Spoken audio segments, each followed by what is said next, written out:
Ketemu lagi dengan Bang Ox. Jangan lupa like dan subscribe channel ini ya biar tambah semangat uploadnya. Nyalakan lonceng notifikasi agar kamu tidak ketinggalan video-video terbaru dari Bang Ox. Silahkan menonton. Selangkah demi selangkah dengan ekspresi santai. Dia sendirian, dia sendiri tidak diracuni. Begitu pula teman-temannya. Di antara semua orang, dialah satu-satunya yang bisa sepenuhnya mengabaikan ancaman YIHO. Karena YIHO tidak memiliki pengaruh apapun terhadapnya. Setelah Pan Qianqian terbang, Sue Moyan dan keempat gadis dari Sekte Iblis Ilusi tahu bahwa jejak mereka telah terbongkar dan tidak perlu bersembunyi lebih lama lagi. Jadi mereka datang satu demi satu. Mereka menuju YIHO. Kau punya 2 serangga penyihir di tanganku. Sue Moyan berusaha menjaga nada suaranya tetap tenang. Tujuanku datang ke sini sangat sederhana. Beri aku setetes darah serangga induk, dan aku akan memberimu 2 serangga penyihir hidup. Dia tidak bermaksud berbelit-belit dengan YIHO, jadi dia hanya mengajukan alat tawar-menawar untuk memaksa YIHO menyerah. Aku ingin Qianqian aman dan sehat, kalau tidak, aku akan membunuh kedua serangga penyihir itu. Dia mengeluarkan manik ajaib itu.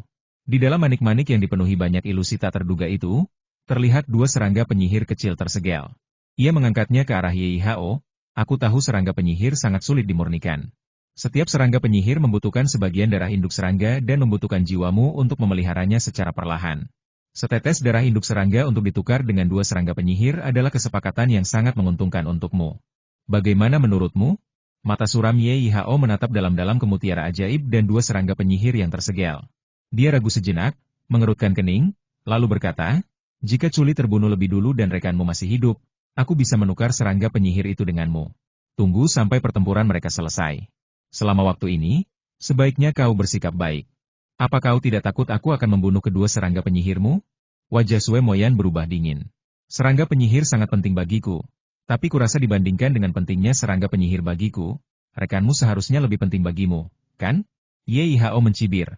Kalau kedua serangga penyihir itu mati, aku bisa menghabiskan waktu dan energi untuk membiarkan mereka lagi dengan induk serangga. Dan paling banter menghabiskan darah dan kekuatan jiwa. Tapi rekanmu, begitu dia mati secara tragis, aku khawatir tidak ada cara untuk menghidupkannya kembali. Kan? Sue Moyan tiba-tiba terdiam. Matanya yang dingin memancarkan niat membunuh yang kuat dan dingin. Setelah beberapa saat, ia berkata, lepaskan temanku. Beri aku setetes darah. Aku akan segera meninggalkan serangga penyihir itu dan pergi. YIHO terkekeh dan menggelengkan kepalanya. Sue Moyan menarik napas dalam-dalam dan melirik Pan Qianqian dari kejauhan. Ia menggertakkan giginya dan tiba-tiba memperingatkan Culi. Jika kau membunuh Qianqian, aku tidak akan membiarkanmu pergi. Begitu dia mengatakan ini, itu berarti dia berkompromi. Jadi YIHO tertawa terbahak-bahak. Pergi ke sana dan bunuh Luo Chen dan rekan Culi. Perintahnya pada Suyan. Oke. Suyan merasa benar-benar lega. Karena, di matanya, YIHO telah mengambil alih kendali situasi. Jadi dia dengan patuh pergi ke arah Luo Chen dan Qin Mo. Qin Mo, yang sedang memulihkan diri dari luka-lukanya dengan teknik roh darah, tiba-tiba menjadi waspada saat melihat Suyan datang. Kedua prajurit dari keluarga Xiahou dan Lin yang sebelumnya telah terjerat oleh Zhao Xuan dan Zhang Chendong kini mengendalikan roda api ungu dan 7 bulu burung, bersiap untuk menyerangnya lagi. Mata Su Yan juga meliriknya dari kejauhan, seolah-olah dia juga bersiap untuk memulai bersamanya.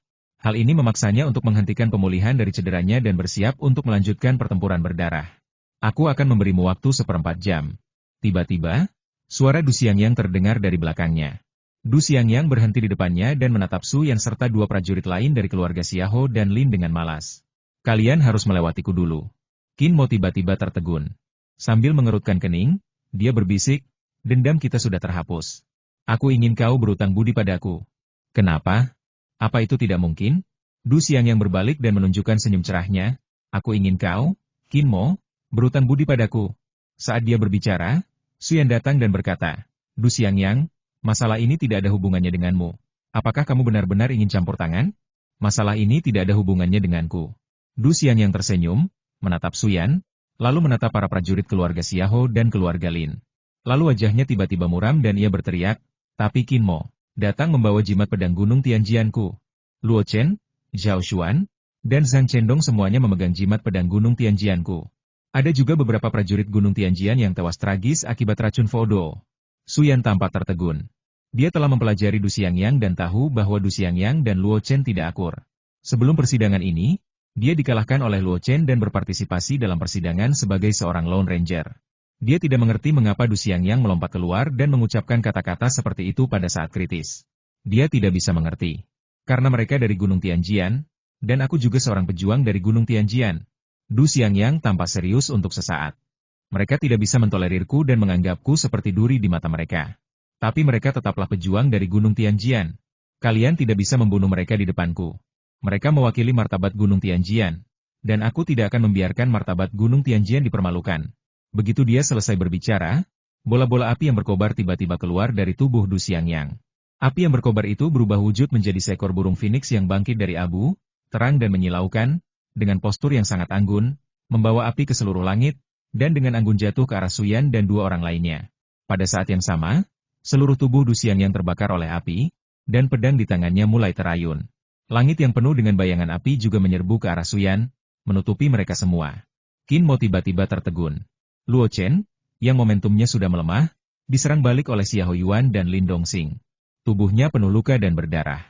Tetapi saat ini, dia juga menatap Du Xiangyang dengan ekspresi terkejut. Dia ingat dengan jelas bahwa ketika memilih benih inti di Gunung Tianjian, dia harus menggunakan seluruh kekuatannya untuk mengalahkan Du Xiangyang dan memaksa Du Xiangyang menyerahkan posisi pemimpin. Dia mengira setelah pertarungan itu, kapanpun dia dan Du Xiangyang bertemu di pengadilan, itu akan menjadi pertarungan sampai mati. Bahkan jauh di dalam hatinya, dia juga berpikir untuk mencari kesempatan membunuh Du Xiangyang, agar Du Xiangyang tidak menimbulkan masalah baginya di Gunung Tianjian setelah dia keluar hidup-hidup. Dia tidak pernah menyangka Du Xiangyang akan membantunya melawan musuh. Dia tidak pernah menyangka bahwa orang ini, yang dianggapnya sebagai lawan terbesar Gunung Tianjian, akan bangkit secara impulsif dan bertarung sampai mati dengan lawannya di saat kritis. Dia tiba-tiba menyadari bahwa dia belum pernah mengerti Du Xiangyang. Qin Mo mengerti sedikit. Pria bernama Du Xiangyang ini tiba-tiba menyerangnya begitu melihatnya. Sambil berkata, daripada membiarkan orang lain membunuhmu dan membiarkan Gunung Tianjian dipermalukan, lebih baik aku sendiri yang membunuhmu. Ia pun membunuhnya begitu bertemu dengannya. Namun, setelah Du Xiangyang bertarung dengannya dan memastikan kekuatannya, sikapnya tiba-tiba berubah. Beberapa kali berikutnya ketika Du Xiangyang bertemu dengannya lagi, dia bukan saja tidak mengambil inisiatif untuk memprovokasinya, tetapi juga sering menghindari sisi tajamnya dan tidak mau meneruskan pertarungan dengannya. Bahkan fakta bahwa Song Tingyu diracuni oleh Vodou memang diceritakan oleh Du Xiangyang, yang memungkinkannya menemukan Song Tingyu. Jika tidak, Song Tingyu pasti sudah lama meninggal. Qin Mo melihatnya. Du Xiangyang ini benar-benar pejuang Gunung Tianjian sejati. Dia bangga dengan kejayaan Gunung Tianjian dan malu dengan aib Gunung Tianjian. Du Xiangyang awalnya ingin membunuhnya, semata-mata karena ia berpikir bahwa Qin Mo terlalu rendah dan akan mudah dibasmi oleh prajurit manapun dari 8 kekuatan lainnya. Ia berpikir bahwa Qin Mo akan mengkhianati rakyat Gunung Tianjian dan mempermalukan Gunung Tianjian. Demi kejayaan Gunung Tianjian, Du Xiangyang tidak ragu untuk membunuhnya. Kali ini, Suyan dan yang lainnya ingin membunuhnya. Xiahou Yuan dan Lin Dongxing juga hendak membunuh Luo Chen, dan dia melompat keluar lagi dengan dalih membuat Qin Mo berutang alasan padanya. Ini semua demi kejayaan Gunung Tianjian. Du Xiangyang bangga menjadi pejuang Gunung Tianjian. Ia tidak akan membiarkan siapapun menghina Gunung Tianjian. Ia dan Luo Chen, yang memegang jimat pedang Gunung Tianjian, mewakili Gunung Tianjian. Jadi Du Xiangyang berdiri dengan tegas. Karena dia ingin mempertahankan kejayaan Gunung Tianjian. Qin Mo tiba-tiba merasa sedikit hormat pada Du Xiangyang. Seorang pria yang sedikit paranoid, sedikit gigih, dan sedikit tidak masuk akal. Orang ini berasal dari Gunung Tianjian. Gunung Tianjian, hanya dalam waktu kurang dari 1000 tahun, telah melonjak dari kekuatan kecil yang tak dikenal menjadi kekuatan tingkat perak. Yang sebenarnya diandalkan oleh kekuatan ini bukanlah orang lain, melainkan orang-orang paranoid seperti Du Xiangyang. Selalu orang-orang seperti Du Xiangyang yang mendukung Gunung Tianjian. Baiklah, aku akui bahwa aku, Qin Mo, berutang budi padamu, Du Xiangyang. Qin Mo tiba-tiba berteriak, di masa depan, selama kau, Du Xiangyang, membutuhkanku untuk membalas budimu, aku pasti akan membalas budimu ini. Hahaha. Asal kau ingat. Du Xiangyang menyeringai, tampak bahagia. Qin Mo tidak berkata apa-apa lagi, menarik napas dalam-dalam, dan duduk bersila lagi.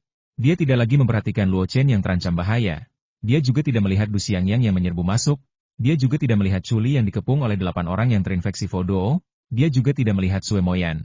Dia hanya menatap Ye Yihao. Dia tahu lebih dari siapapun bahwa satu-satunya jalan keluar dari kebuntuan ini adalah menemukan jalan keluar dari Ye Yihao. Untuk memecahkan situasi ini, kita hanya bisa menargetkan Ye Yihao dan membuat Raja Lipan bersayap 8 kehilangan kendali atas orang yang terkena Vodou. Kalau tidak, semua pendatang baru yang hadir yang bisa membantunya menghadapi Ye Yihao hanya akan menonton dengan dingin. dan bahkan mungkin mengarahkan ujung tombak mereka melawan Chuli karena orang-orang yang diracuni itu dibunuh oleh Chuli. Dia jelas menyadari hal ini. Sambil menyipitkan mata, ia merespons 3 tetes esensi darahnya sendiri dengan pikirannya. 3 generasi darah merah cerah, di bawah kendalinya sebelumnya, telah diam-diam jatuh ke pasir abu-abu di samping Ye Hao. 3 tetes darah Fire Kirin sangat dekat dengan Ye Hao. Sebelumnya, Ye Hao tidak membiarkan Raja Lipan bersayap 8 lolos, tidak melakukan kontak dengan Ratu Serangga, dan selalu sangat waspada, sehingga dia tidak pernah menemukan kesempatan untuk melancarkan serangan diam-diam. Kini, Ye Hao memerintahkan Raja Lipan bersayap 8 untuk berjongkok dan melayang di atas kepalanya, terhubung dengan induk serangga melalui jiwa sejatinya untuk mengendalikan 8 orang yang tersihir. Tentu saja, ia tidak punya cara untuk melindungi dirinya sendiri. Demikian pula, dia memanggil semua prajurit kultus penyihir hitam yang sebelumnya berurusan dengan Chuli ke sisinya. Tujuannya adalah untuk mencegah orang lain menyerangnya secara tiba-tiba. Faktanya, ketika Ye Hao menjalin kontak dengan Ratu Serangga, dia mengambil inisiatif untuk menjauh dari pihak-pihak yang bertikai. Saat ini, dia tidak hanya sangat jauh dari Chuli, tetapi juga sangat jauh dari Sue Moyan. Adapun Qin Mo, dia dipisahkan darinya oleh Chuli, Sue Moyan dan yang lainnya, jadi dia secara alami lebih jauh darinya. Tidak ada seorang pun di sekitarnya kecuali beberapa prajurit kultus penyihir hitam.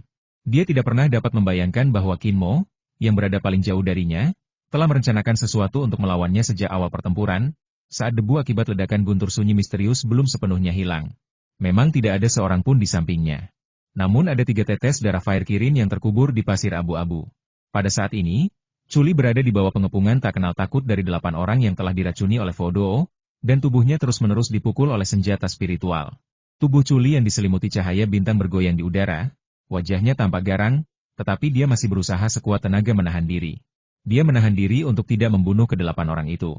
Dia tahu betul bahwa ini adalah rencana jahat Ye Hao untuk melawannya.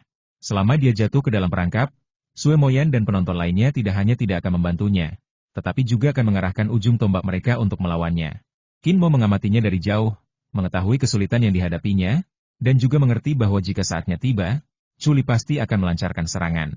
Akan membela diri dengan keputusan untuk menghabisi 8 orang. Dari ekspresi Chuli, Qin Mo tahu saat itu semakin dekat. Dia mengerti bahwa Chuli tidak dapat menahannya terlalu lama. Di sampingnya, Du Xiangyang berjuang melawan serangan Suyan dan 2 prajurit lainnya sendirian. Memegang pedang yang menyala-nyala dan menggunakan teknik roh api untuk berevolusi menjadi Phoenix api. Du Xiangyang tidak mendapatkan banyak keuntungan dari ketiga pria itu. Luo Chen, yang tidak jauh darinya, sudah berlumuran darah setelah diserang oleh Xiahou Yuan dan Lin Dongxing, dan situasinya genting. Siapapun yang dapat menjadi ancaman bagi Ye Hao terlalu berhati-hati untuk bertindak gegabah atau dikepung dan tidak mampu melindungi dirinya sendiri. Tidak seorang pun punya waktu untuk membunuh Ye Hao, entah mereka tidak berani atau tidak bisa. Situasi masih di bawah kendali Ye Hao. Ia masih mengamati situasi secara keseluruhan dengan tatapan dingin, tenang, dan santai. Kakak Sue, seorang gadis muda dari sekte iblis ilusi memanggil dengan lembut, wajah kecilnya penuh kekhawatiran. 4 gadis lain dari sekte iblis ilusi juga tampak cemas. Mereka menatap Pan Qianqian dengan cemas, bingung harus berbuat apa. Tunggu saja. Kuharap akan ada perkembangan baru. Kalau tidak, kita hanya bisa berharap Qianqian dan yang lainnya akan membunuh Chuli. Sue Moyan mendesah dalam hati. Tidak ada cara yang lebih baik. Ia hanya bisa memilih untuk menunggu dan melihat. Dia tidak berani bergerak. Jika dia berani menyerang Ye Hao, Pan Qianqian akan mati secara tragis dalam sekejap, yang jelas bukan hasil yang ingin dilihatnya. Tetapi dia juga tahu bahwa Chuli jelas bukan tipe orang yang mudah diajak bicara. Dan saat Chuli dipaksa hingga tidak bisa kembali, dia pasti akan membunuh. Ada kemungkinan besar Pan Qianqian akan dibunuh oleh Chuli. Dalam hal itu, meskipun dia tahu bahwa Chuli tidak dapat disalahkan, dia pasti masih memiliki sedikit rasa dendam di hatinya. Hal ini menyebabkan dia dan Chuli tidak dapat bekerja sama dengan baik. Ada juga beberapa prajurit dari sekte Tianqi dan Gunung Wansho yang juga menonton dengan dingin. Saudara-saudari mereka juga menyerang Chuli, jadi mereka tidak berani bertindak gegabah. Mereka memiliki ide yang sama dengan Sue Moyan. Saya berharap perubahan baru akan muncul, yang memungkinkan mereka menemukan peluang untuk membalikan situasi yang tidak menguntungkan saat ini dalam satu gerakan. Mereka semua menunggu dalam diam dengan harapan di hati mereka. Tiba-tiba, 3 tetes darah semerah batu darah ayam mengembun menjadi 3 berkas cahaya darah, yang melesat keluar dari depan Ye Hao, di belakangnya, dan di sisi kirinya. Orang yang sangat cepat hampir tidak dapat bereaksi dengan mata mereka. Huf, huf, huf. Ketiga sinar cahaya darah itu berubah hampir seketika, mengembun menjadi bentuk 3 unicorn api, terbakar hebat dengan kobaran api yang hebat. Raja Lipan bersayap 8 menerkam langsung ke arah kepala Ye Hao. Prajurit kultus penyihir hitam yang berdiri di samping Ye Hao dan dengan hati-hati melindunginya tidak punya waktu untuk bereaksi. Saat mereka berteriak, 3 bola api unicorn tiba-tiba melilit Ye Hao dan Raja Lipan bersayap 8, membakar dengan ganas sambil mengeluarkan suara berderak. Ah! Wajah Ye Hao berubah warna untuk pertama kalinya, dan ia berteriak ke langit. Sebuah lingkaran cahaya hijau yang menyilaukan muncul di sekujur tubuhnya, melindunginya dengan erat. Namun, apa yang sebenarnya ditujukan padanya hanyalah bola api darah unicorn. 2 tetes api kirin api lainnya yang membara dengan ganas menyasar Raja Lipan bersayap 8. Saat ia sedang melindungi diri, kedua bola api itu telah membungkus Raja Lipan bersayap 8, membakar dan melelehkannya dengan api yang dahsyat. Dengung-dengung-dengung. Raja Kelabang bersayap 8 itu menjerit keras, suaranya bagai senjata tajam, menusuk gendang telinga semua orang dengan ganas. Semua orang mengalami sakit kepala yang hebat. Pan Qian, Zhao Xuan, Zhang Chendong, dan 8 orang lainnya bahkan mengalami pendarahan hebat di mata, hidung, telinga, dan mulut mereka dalam sekejap, membuat 8 orang yang diracuni ini tampak sangat mengerikan. Anehnya, meski ke-8 pria itu berdarah dari semua lubang mereka berhenti menyerang Culi pada saat yang sama. Tatapan mata mereka yang jahat dan kejam dengan cepat memudar, wajah mereka berubah bingung, dan mereka tampaknya perlahan-lahan mendapatkan kembali kewarasan mereka. Karena Raja Lipan bersayap 8 sedang dibakar dan dimurnikan oleh kirin api, ia tidak dapat berkonsentrasi dan bergabung dengan Ye Hao untuk terus mengendalikan korban Fodo. 8 orang yang pikiran dan jiwanya dikuasai itu bagaikan terbebas dari belenggu. Dan seketika itu pula mereka kembali seperti sedia kala. Qian sepertinya sudah bangun. Qian telah mendapatkan kembali kewarasannya. Sangat bagus. Kakak ketiga, kamu sudah bangun? Di ujung sana, seorang prajurit dari Gunung Wansho juga berteriak. Seorang prajurit dari Gunung 10.000 Binatang yang juga diracuni oleh Fodo, kebingungan di matanya memudar, dan dia jelas terbangun. Aku baik-baik saja. 8 orang yang keracunan itu terbangun seketika, semuanya dengan ekspresi ketakutan yang berkepanjangan. Pada saat ini, mata semua orang tertuju pada Ye Hao, dan pada 3 bola api kirin yang menyala di sekitar Ye Hao. Kecuali Culi, tidak seorang pun tahu apa yang terjadi, dan tidak seorang pun tahu dari mana 3 bola api kirin itu berasal. Namun wajah semua orang dipenuhi dengan kegembiraan, dan jauh di dalam hati mereka bersyukur atas 3 bola api kirin dan atas orang-orang yang melepaskan api tersebut. Semua yang telah diracuni Fodo, segera tinggalkan tempat ini. Secepat mungkin. Jangan tinggal sedetik pun. Pada saat ini, Qin Mo, yang berada jauh dari Ye Hao, tiba-tiba berteriak, aku mungkin tidak bisa benar-benar memurnikan Ratu Cacing, dan aku tidak tahu berapa lama aku bisa bertahan. Jadi, kalian harus bergegas secepat mungkin. Begitu kata-kata ini diucapkan, semua orang yang melihat ke arah Ye Hao tiba-tiba mengalihkan pandangan mereka dan menatap Qin Mo. Beberapa orang bahkan meragukan apakah Qin Mo yang melepaskan 3 bola api kirin. Karena tidak ada fluktuasi api yang sangat kuat di tubuh Qin Mo, dan dia jelas tidak berlatih teknik roh api. Bagaimana dia bisa mengendalikan ketiga api yang berkobar itu? Banyak orang mengalihkan pandangan mereka ke Du Xiangyang. Karena Du Xiangyang dikelilingi oleh api dan pedang di tangannya menebas, menciptakan aliran api di seluruh langit. Mereka merasa bahwa Du Xiangyang mungkin adalah orang kunci yang memainkan peranan.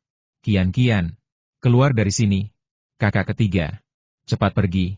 Saudara kelima, kabur sekarang juga. Zhao Xuan, Zhang Chendong, cepatlah. Meskipun skeptis, orang-orang ini tidak bodoh. Mereka tahu keputusan apa yang paling bijaksana saat ini. Jadi mereka semua berteriak keras untuk mengingatkan. Dipimpin oleh Pan Qian dan Zhao Xuan, 8 orang yang diracuni oleh Fodo bangun satu demi satu dan dengan cepat mengetahui situasinya. Orang-orang ini tegas dan bijaksana, dan mereka semua tahu bencana apa yang akan mereka hadapi jika mereka tetap tinggal di sini. Mereka semua melarikan diri secepat yang mereka bisa. 8 aliran cahaya terbang ke 8 arah, bersiul dan menjerit, bagaikan kilat, bagaikan pelarian ajaib, dan terbang dengan kecepatan tinggi. Du Xiangyang, pasti Du Xiangyang. Suyan, Xia Hoyuan, Lin Dongxing. Bunuh Du Xiangyang dulu. Ye Hao merau marah pada 3 unicorn api. Dia juga memastikan bahwa orang yang melepaskan api kirin adalah Du Xiangyang. Satu-satunya di antara mereka yang telah berlatih seni roh api dan telah mencapai prestasi hebat. Dalam pandangannya, teriakan Qin Mo, hanya kedok untuk Du Xiangyang, hanya untuk menutupi Du Xiangyang. Raungannya segera mengonfirmasikan kebenaran bagi siapapun yang ragu. Qin Mo hanya membantu Du Xiangyang menutupinya. Alhasil, semua orang memandang Du Xiangyang dengan mata penuh rasa terima kasih. Mereka semua mengira Du Xiangyang telah membalikkan keadaan. Di mata mereka, Qin Mo hanyalah peran pendukung bagi Du Xiangyang. Lindungi Du Xiangyang, teriak seseorang dari sekte Tianqi. Lindungi Du Xiangyang. Orang-orang dari Gunung Wansho juga berteriak. 4 sosok melesat keluar dari mereka bagai kilat, melemparkan senjata spiritual di tangan mereka jauh-jauh. Di tengah cahaya spiritual yang menyilaukan, senjata spiritual itu melesat ke arah Suyan. Orang-orang ini menganggap Du Xiangyang sebagai kuncinya, dan mereka tiba-tiba menjadi bersemangat dan mencoba yang terbaik untuk melindungi Du Xiangyang. Xiahou Yuan, Lin Dongxing, Suyan dan yang lainnya juga percaya bahwa Du Xiangyang adalah kuncinya. Dan mereka semua bergegas menuju Du Xiangyang dengan panik, ingin membunuhnya segera sehingga dia tidak dapat memengaruhi 3 kelompok api unikorn api. Memungkinkan Ye Yihao untuk mendapatkan kembali kendali atas situasi dan memaksa orang-orang yang diracuni itu untuk kembali. Du Xiangyang membuka mulut untuk menjelaskan. Namun serangan Xiahou Yuan, Lin Dongxing dan Su yang telah benar-benar membuatnya kewalahan. Membuatnya tidak dapat mengucapkan sepatah kata pun. Qin Mo juga tiba-tiba bingung. Dia memandang Xiahou Yuan, Lin Dongxing, Su Yan dan yang lainnya, yang tiba-tiba menjadi gila dan menggunakan cara terkuat mereka untuk mengepung Du Xiangyang. Du Xiangyang ingin menangis tetapi tidak ada air mata. Dia tahu bahwa dia hanya disalahkan atas Qin Mo, tetapi sayangnya dia bahkan tidak punya waktu untuk menjelaskan. Untuk sementara, Du Xiangyang menjadi target yang ingin segera disingkirkan oleh Ye Yihao, Su Yan dan yang lainnya. Sementara Qin Mo, dia baikan. Mereka semua menganggap Qin Mo bukan ancaman. Faktanya, bahkan Sue Moyan, Luo Chen, dan para pendekar dari Gunung Wansho dan Sekte Tianqi semuanya percaya bahwa Du Xiangyang lah yang menggunakan api kilin untuk mematahkan kendali Ye Yihao dan Raja Lipan bersayap 8 atas Master Fodo. Di antara kerumunan, hanya Chuli yang tahu bahwa orang yang benar-benar memainkan peran kunci adalah Qin Mo. Sue Moyan, kenapa kau masih berdiri di sana? Bantu aku membunuh Ye Yihao, teriak Chuli. Sebuah spanduk bertabur bintang tiba-tiba terbang dari cincin angkasanya. Saat spanduk itu dibentangkan, langit dipenuhi bintang-bintang yang berkilauan. Gelombang bintang yang misterius dan luas beria keluar dari spanduk, dan tampaknya berevolusi menjadi galaksi yang mempesona yang menembus langit dan bumi, dan tiba-tiba jatuh ke arah kepala Ye Yihao. Sue Moyan dari Sekte Ilusi Sihir juga tiba-tiba bereaksi dan langsung berteriak, bantu aku menghadapi anggota keluarga Yu dari Sekte Penyihir Hitam. Dia sendiri sedang memegang mutiara ajaib, dan sosoknya berkelebat, mengeluarkan serangkaian hantu yang melamun, dan berlari ke arah Ye Yihao. Dia telah melihat situasinya dengan jelas.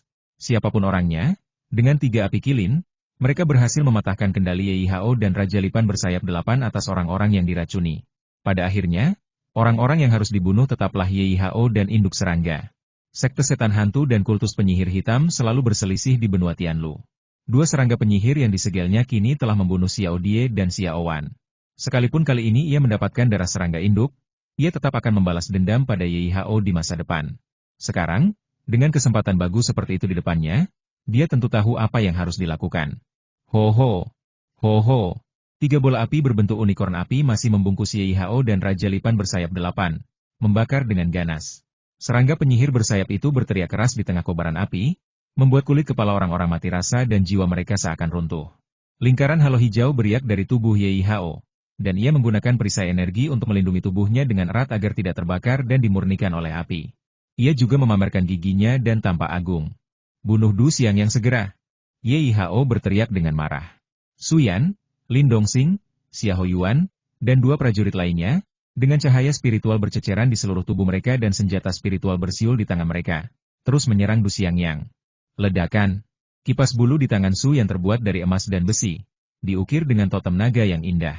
Saat kekuatan spiritualnya terkumpul, seekor naga hitam tiba-tiba meraung dari kipas tersebut, menggigit dada Du Xiangyang dengan ganas. Lin Dongxing mengerahkan tangannya, dan kapak emas sepanjang lengannya memancarkan cahaya emas tajam, dan menebas ke arah Du Xiangyang. Xiahou Yuan meraung dengan marah dan mengaktifkan keterampilan spiritualnya, mengubah area Du Xiangyang menjadi badai yang dahsyat, menghalangi persepsi dan penglihatan Du Xiangyang. Panggilan. Burung Phoenix menyala yang diubah Du Xiangyang dengan kekuatan kembang api tiba-tiba hancur berkeping-keping, dan tubuhnya tiba-tiba terlempar ke dalam kobaran api. Dengan suara bang, benda itu mendarat di samping Qin Mo. Mulut Du Xiangyang berdarah, wajahnya merah, dan matanya penuh kepahitan. Lindungi Du Xiangyang. Pada saat ini, para prajurit dari Gunung Wansho dan Sekte Tianqi, serta Luo Chen, akhirnya tiba. Mereka segera bergabung dalam pertempuran dan mencegat benih inti dari 3 keluarga besar untuk mencegah mereka membunuh lagi dan menyingkirkan Du Xiangyang. Bukan aku. Bukan aku yang menciptakan api kirin. Du Xiangyang menjelaskan sambil tersenyum kecut. Aku tahu itu bukan kamu. Qin Mo juga tidak berdaya. Dia hanya berteriak keras, mengatakan bahwa dia melepaskan api kirin api. tetapi itu hanya menarik perhatian semua orang untuk sesaat. Setelah itu, semua orang mengira bahwa Du Xiangyang, yang telah berlatih seni roh api dan mencapai akhir alam Tongyou, adalah pelakunya. Di mata semua orang, dia hanya membantu Du Xiangyang menutupi sesuatu. Aku benar-benar rela menerima peluru demi dirimu. Du Xiangyang merasa tertekan. Qin Mo tidak menjawab lagi, tetapi menatap Ye Hao dengan saksama, menghubungkan 3 tetes darah esensinya dengan pikirannya. Ketiga tetes darah kehidupan itu berevolusi menjadi wujud unikorn api, melilit Ye Hao dan induk serangga dan terbakar hebat, membuat mereka tidak dapat lagi mengendalikan situasi dalam sekejap. Pada saat ini, Chuli dan Sue Moyan terbang keluar dan bekerja sama untuk menyerang Ye Hao. Bendera sutra Chuli berkibar di udara, terus mengembun menjadi sungai cahaya bintang, membombardir dari semua sudut. Sue Moyan berubah menjadi ratusan sosok, menenggelamkan Ye Hao, dengan momentum yang mencengangkan. Gadis-gadis lain dari sekte setan ilusi menghalangi anggota keluarga Yu dari kultus penyihir hitam, mencegah mereka membantu Ye Hao melawan musuh. Gulungan. Ye Hao meletakkan satu tangan di dadanya dan dengan tangan yang lain, dia tiba-tiba menarik keluar sebatang tongkat kayu kering dari cincin luar angkasa. Tongkat kayu yang layu itu berwarna emas muda, dengan serat kayu alami, dan berisi kebenaran serta misteri tertentu antara langit dan bumi. Saat tongkat kayu layu itu keluar, lingkaran cahaya hijau tua di tubuh Ye Hao tiba-tiba meluas. Dia mengayunkan tongkat kayu kering ke arah Chuli. SSSTTT. Berkas cahaya hijau yang tak terhitung jumlahnya, yang tampak seperti tanaman merambat dan cabang-cabang, semuanya melesat ke tirai cahaya berbintang di langit, menusuk spanduk sutra Chuli hingga berkeping-keping. Tongkat Tianmuku adalah senjata spiritual tingkat bumi tingkat 4, dan bendera Nebula Mu hanyalah senjata tingkat bumi tingkat 3. Kau menghabiskan terlalu banyak energi dalam pertempuran sebelumnya dan tak mampu mengerahkan seluruh kekuatanmu. Bagaimana mungkin kau bisa mengalahkanku? Ye Hao menyeringai lebar. Sambil tertawa, dia menusuk tanah di depannya dengan keras menggunakan tongkat kayu di tangannya. Gelombang energi kayu yang kuat tiba-tiba terpancar dari tongkat kayu dan dengan cepat menyebar ke area sekitar dalam radius puluhan mil. Huf, huf, huf. Banyak pohon kuno yang menjulang tinggi bergerak tanpa angin, seolah-olah mereka tiba-tiba menanggapi tongkat kayu surgawi di tangan Ye Hao. Anehnya, dia melihat tanaman merambat yang lebat dan semak-semak tajam tiba-tiba muncul di bawah kaki setiap ilusi Sue Moyan yang terbang ke arahnya. Ilusi tersebut dipengaruhi oleh energi kayu dan meledak dengan cepat satu demi satu. Hanya ada satu orang, yang memegang manik ajaib, yang sudah berada 10 meter di depan Ye Hao. Inilah jati diri yang sebenarnya. Ye Hao mahir dalam seni spiritual kayu, jadi ia memilih hutan lebat ini.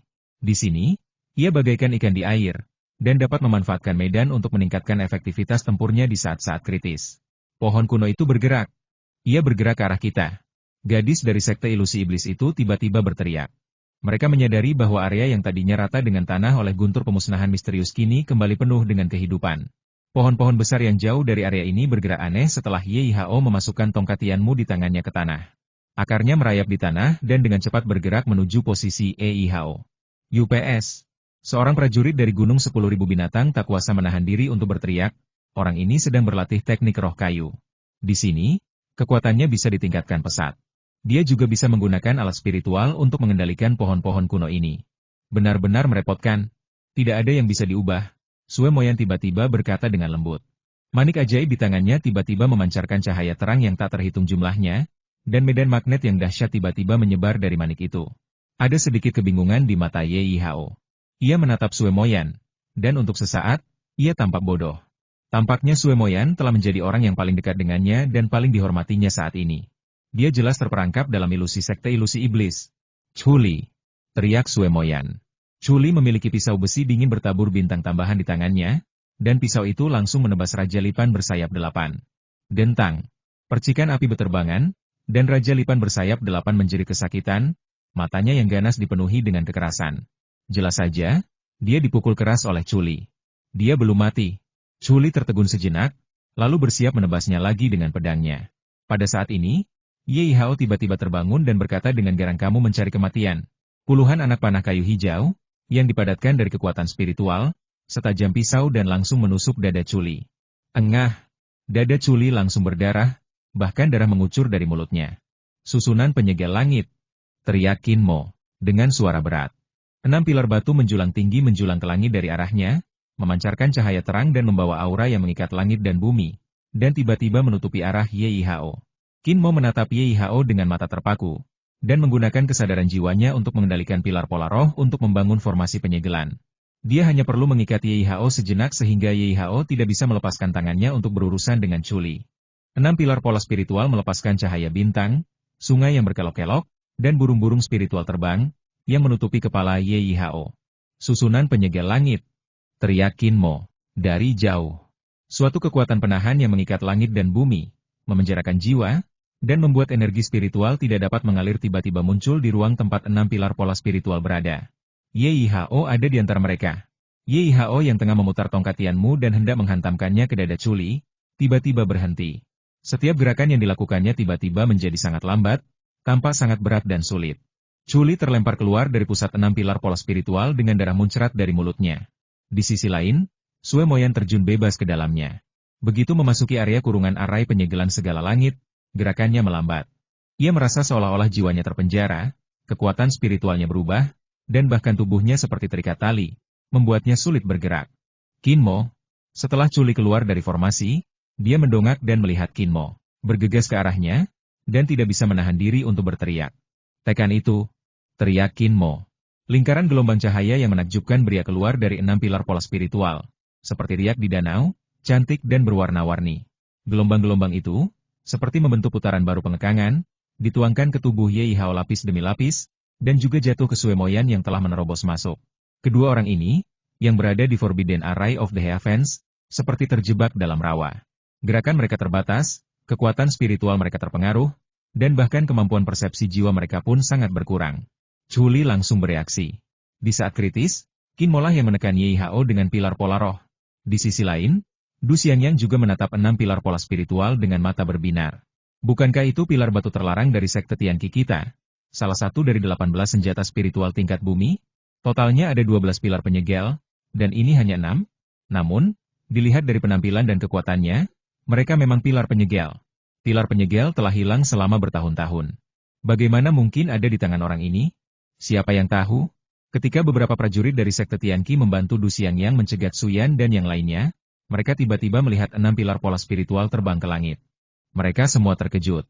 Ke-12 pilar pola spiritual aslinya berasal dari sekte Tianqi dan merupakan salah satu dari 18 senjata spiritual tingkat bumi milik sekte Tianqi. Semua murid sekte Tianqi sangat akrab dengan senjata spiritual tingkat bumi ini. Mereka memahami karakteristik dan penampilan umum mereka. Kini, ketika mereka melihat ke-6 pilar pola spiritual itu tiba-tiba muncul, dan membentuk diagram kemuliaan sungai bintang, diagram sungai panjang 9 lengkung, serta diagram formasi lain yang biasa terlihat di sekte Tianqi mereka. Mereka pun tiba-tiba tersadar. 6 pilar pola spiritual adalah pilar batu terlarang yang hilang dari sekte Tianqi. Salah satu dari 18 senjata spiritual tingkat bumi milik sekte Tianqi. Apakah kau benar-benar mengira bisa melarangku? Geram Ye Hao. Serat-serat kayu alami pada tongkat Tianmu di tangannya mulai menggeliat aneh, berenang seperti ular-ular kecil, yang tampak menyeramkan. Dia langsung menancapkan tongkat Tianmu ke tanah lagi. Hampir 15 pohon kuno yang menjulang setinggi puluhan meter tampaknya tertarik oleh kekuatan aneh tongkat kayu surgawi. Mereka bergerak cepat di bawah tanah dan berhasil menembus garis pertahanan pilar pola roh dan masuk. Pohon-pohon kuno dengan cabang dan daun yang lebat tumbuh tepat di sekitar Ye Hao. Dan cabang-cabang pohon kuno itu tiba-tiba mengeluarkan aura yang tajam. Swiss, Swiss, Swiss. Cabang-cabangnya tiba-tiba berubah menjadi pedang kayu tajam dan melesat ke segala arah. Pada saat yang sama, sejumlah besar energi kayu keluar dari tubuh Ye Hao. Ledakan. Segel yang dibentuk oleh 6 pilar pola roh terkoyak dalam sekejap, dan 6 pilar pola roh diayunkan ke langit, tidak dapat lagi memenjarakan Ye Hao. Saat pohon kuno itu semakin dekat, bahkan api berbentuk lilin di tubuh Ye Hao tidak dapat lagi menyakitinya. Dengung-dengung-dengung. Raja Lipan bersayap 8 juga mengeluarkan raungan aneh dan tajam, yang bunyinya dapat merobek gendang telinga seseorang dan menyebabkan siapapun yang mendengarnya sakit kepala hebat. Helaian energi hijau murni terbang keluar dari rambut Ye Hao dan disuntikkan ke tubuh Ratu Serangga satu persatu, membantunya pulih dengan cepat. Raja Kelabang bersayap 8 dengan cepat menjadi energik, dan lapisan film hijau muncul di permukaan tubuhnya yang hitam dan keras, membentuk penghalang pertahanan. Ketiga tetes darah kehidupan itu tampaknya tahu bahwa mereka telah kehilangan kesempatan terbaik dan tidak dapat terus memurnikan dan membunuh Raja Lipan bersayap 8. Jadi mereka semua terbang sendiri-sendiri. 3 tetes darah Fire Kirin yang menyala-nyala berubah menjadi 3 sinar api, bersiul dan terbang ke arah Qin Mo. Mereka menembus tubuh Qin Mo, satu demi satu. Semua orang tercengang. Itu bukan Du Xiangyang. Itu benar-benar dia. Aneh sekali. Baru pada saat inilah semua orang menyadari bahwa mereka sepenuhnya salah. Mereka tahu bahwa pada saat kritis itu, Orang yang membakar Ye Hao dan Raja Lipan bersayap 8 dengan 3 tetes api Kirin, menyebabkan Ye Hao kehilangan kendali atas orang yang diracuni itu. Sebenarnya adalah Qin Mo. Ini jauh melampaui harapan mereka. Jadi itu kau. Kaulah yang membakar larvaku sampai mati dengan api seperti ini, kan? Ye Hao akhirnya mengerti. Terus kenapa? Qin Mo mengerutkan kening, menarik kembali 6 pilar pola roh satu persatu, dan mendesah diam-diam di dalam hatinya.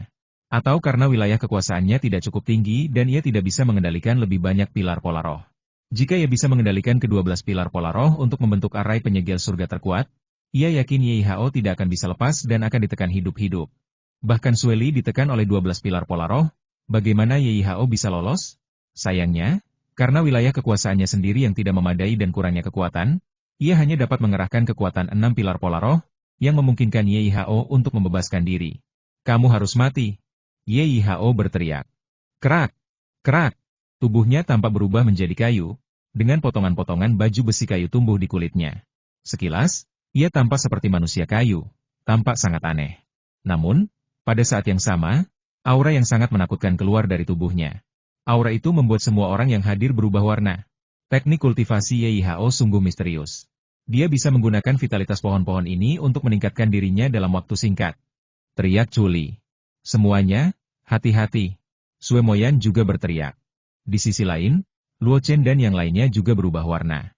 Mereka semua merasakan aura pohon yang kuat muncul di area ini. Di antara aura-aura itu, jelas terlihat jiwa dan tekad Ye Hao. Ini membuat semua orang merasa tidak nyaman. Qin Mo, bakar pohon-pohon kuno ini bersamaku. Pedang di tangan Du Xiangyang, menyeret lidah api yang panjang, pertama kali ditembakkan ke pohon kuno. Pada saat yang sama, kekuatan spiritual dalam tubuhnya melonjak, dan gugusan api keluar dari tubuhnya, mengembun menjadi seekor burung phoenix menyala yang indah, yang dengan anggun mendarat di pohon kuno lainnya. Dia bisa menyerap kekuatan dari pohon kuno itu untuk waktu yang singkat. Jika pohon kuno itu terbakar, dia tidak akan punya kekuatan eksternal untuk dipinjam. Chuli juga mengingatkan. Baiklah, kata Qin Mo, lembut. 3 tetes darah Fire Kirin menyembur keluar dari tubuhnya dan berubah menjadi 3 sinar api, melesat ke arah 3 pohon kuno. Di bawah kobaran api Qin Mo dan Du Xiangyang, pohon-pohon kuno yang bergerak ke samping dilalap api satu demi satu. Di tengah kobaran api, Chuli, Sue Moyan, dan Luo Chen yang berada jauh, bergegas bersama. Di lautan api yang berkobar, mereka masing-masing menampilkan teknik spiritual yang kuat dan senjata spiritual yang mengerikan, dan menyerang Ye Hao bersama-sama. Qin Mo, yang melepaskan 3 tetes darah Kirin api, juga tidak tinggal diam. Ia juga melemparkan palu petir, menyatukan semua guntur dan kilat di tubuhnya ke palu tersebut, mengendalikan palu petir dengan kesadaran spiritualnya, dan membombardir Ye Hao. Ye Hao berdiri di tengah-tengah pepohonan kuno yang terbakar, melolong dan meraung, dengan sinar cahaya hijau beterbangan di sekelilingnya. Pedang kayu, ranting, dan balok kayu yang tak terhitung jumlahnya melesat keluar dari posisinya ke segala arah. Semuanya sangat tajam. Raja Kelabang bersayap 8 juga meraung dengan ganas dan terbang keluar dari atas kepalanya, dengan asap hitam tebal mengelilinginya, dan menerkam ke arah Sue Moyan dan yang lainnya. Jangan biarkan serangga penyihir mendekatinya. Penuh Fodo. Sue Moyan mengingatkan. Gunakan senjata spiritual untuk menghadapi serangga penyihir. Kita akan menghadapi Ye Hao. Teriak Luo Chen. Pada saat ini, Du Xiangyang juga menyerbu ke medan pertempuran di mana api berkobar, juga meraung aneh, membentuk serangan penjepit pada Ye Hao. Qin Mo, yang sebelumnya terluka parah, tidak terburu-buru masuk. Dia memandang ke area yang diselimuti asap tebal, mendengarkan teriakan orang banyak dan tabrakan senjata spiritual yang gila-gilaan, dan dengan hati-hati menjalin kontak dengan 3 tetes darah Fire Kirin. Dia berkonsentrasi menggunakan esensi dan darahnya sendiri untuk terus membakar pohon-pohon kuno yang telah dipindahkan. Tertarik oleh tongkat kayu surgawi, pohon-pohon kuno yang bergerak horizontal dari segala arah semuanya terbakar hebat di bawah api Qin Mo dan Du. Ye Hao mengambil energi dari saripati kayu pohon kuno untuk memperkuat dirinya dan meningkatkan efektivitas tempurnya. Ketika semua pohon kuno itu terbakar, dia tidak memiliki esensi kayu untuk dipinjam. Jadi wajar saja dia tidak dapat mengerahkan kekuatan luar biasa miliknya. Bintang jatuh. Raungan marah Chuli terdengar di lautan api yang berkobar, dan bintang-bintang yang menyilaukan tiba-tiba berjatuhan entah dari mana. Fluktuasi energi yang besar terdengar dari bintang-bintang, menyebabkan kobaran api yang berkobar tiba-tiba padam. Tebasan setengah bulan. Luo Chen juga berteriak dingin.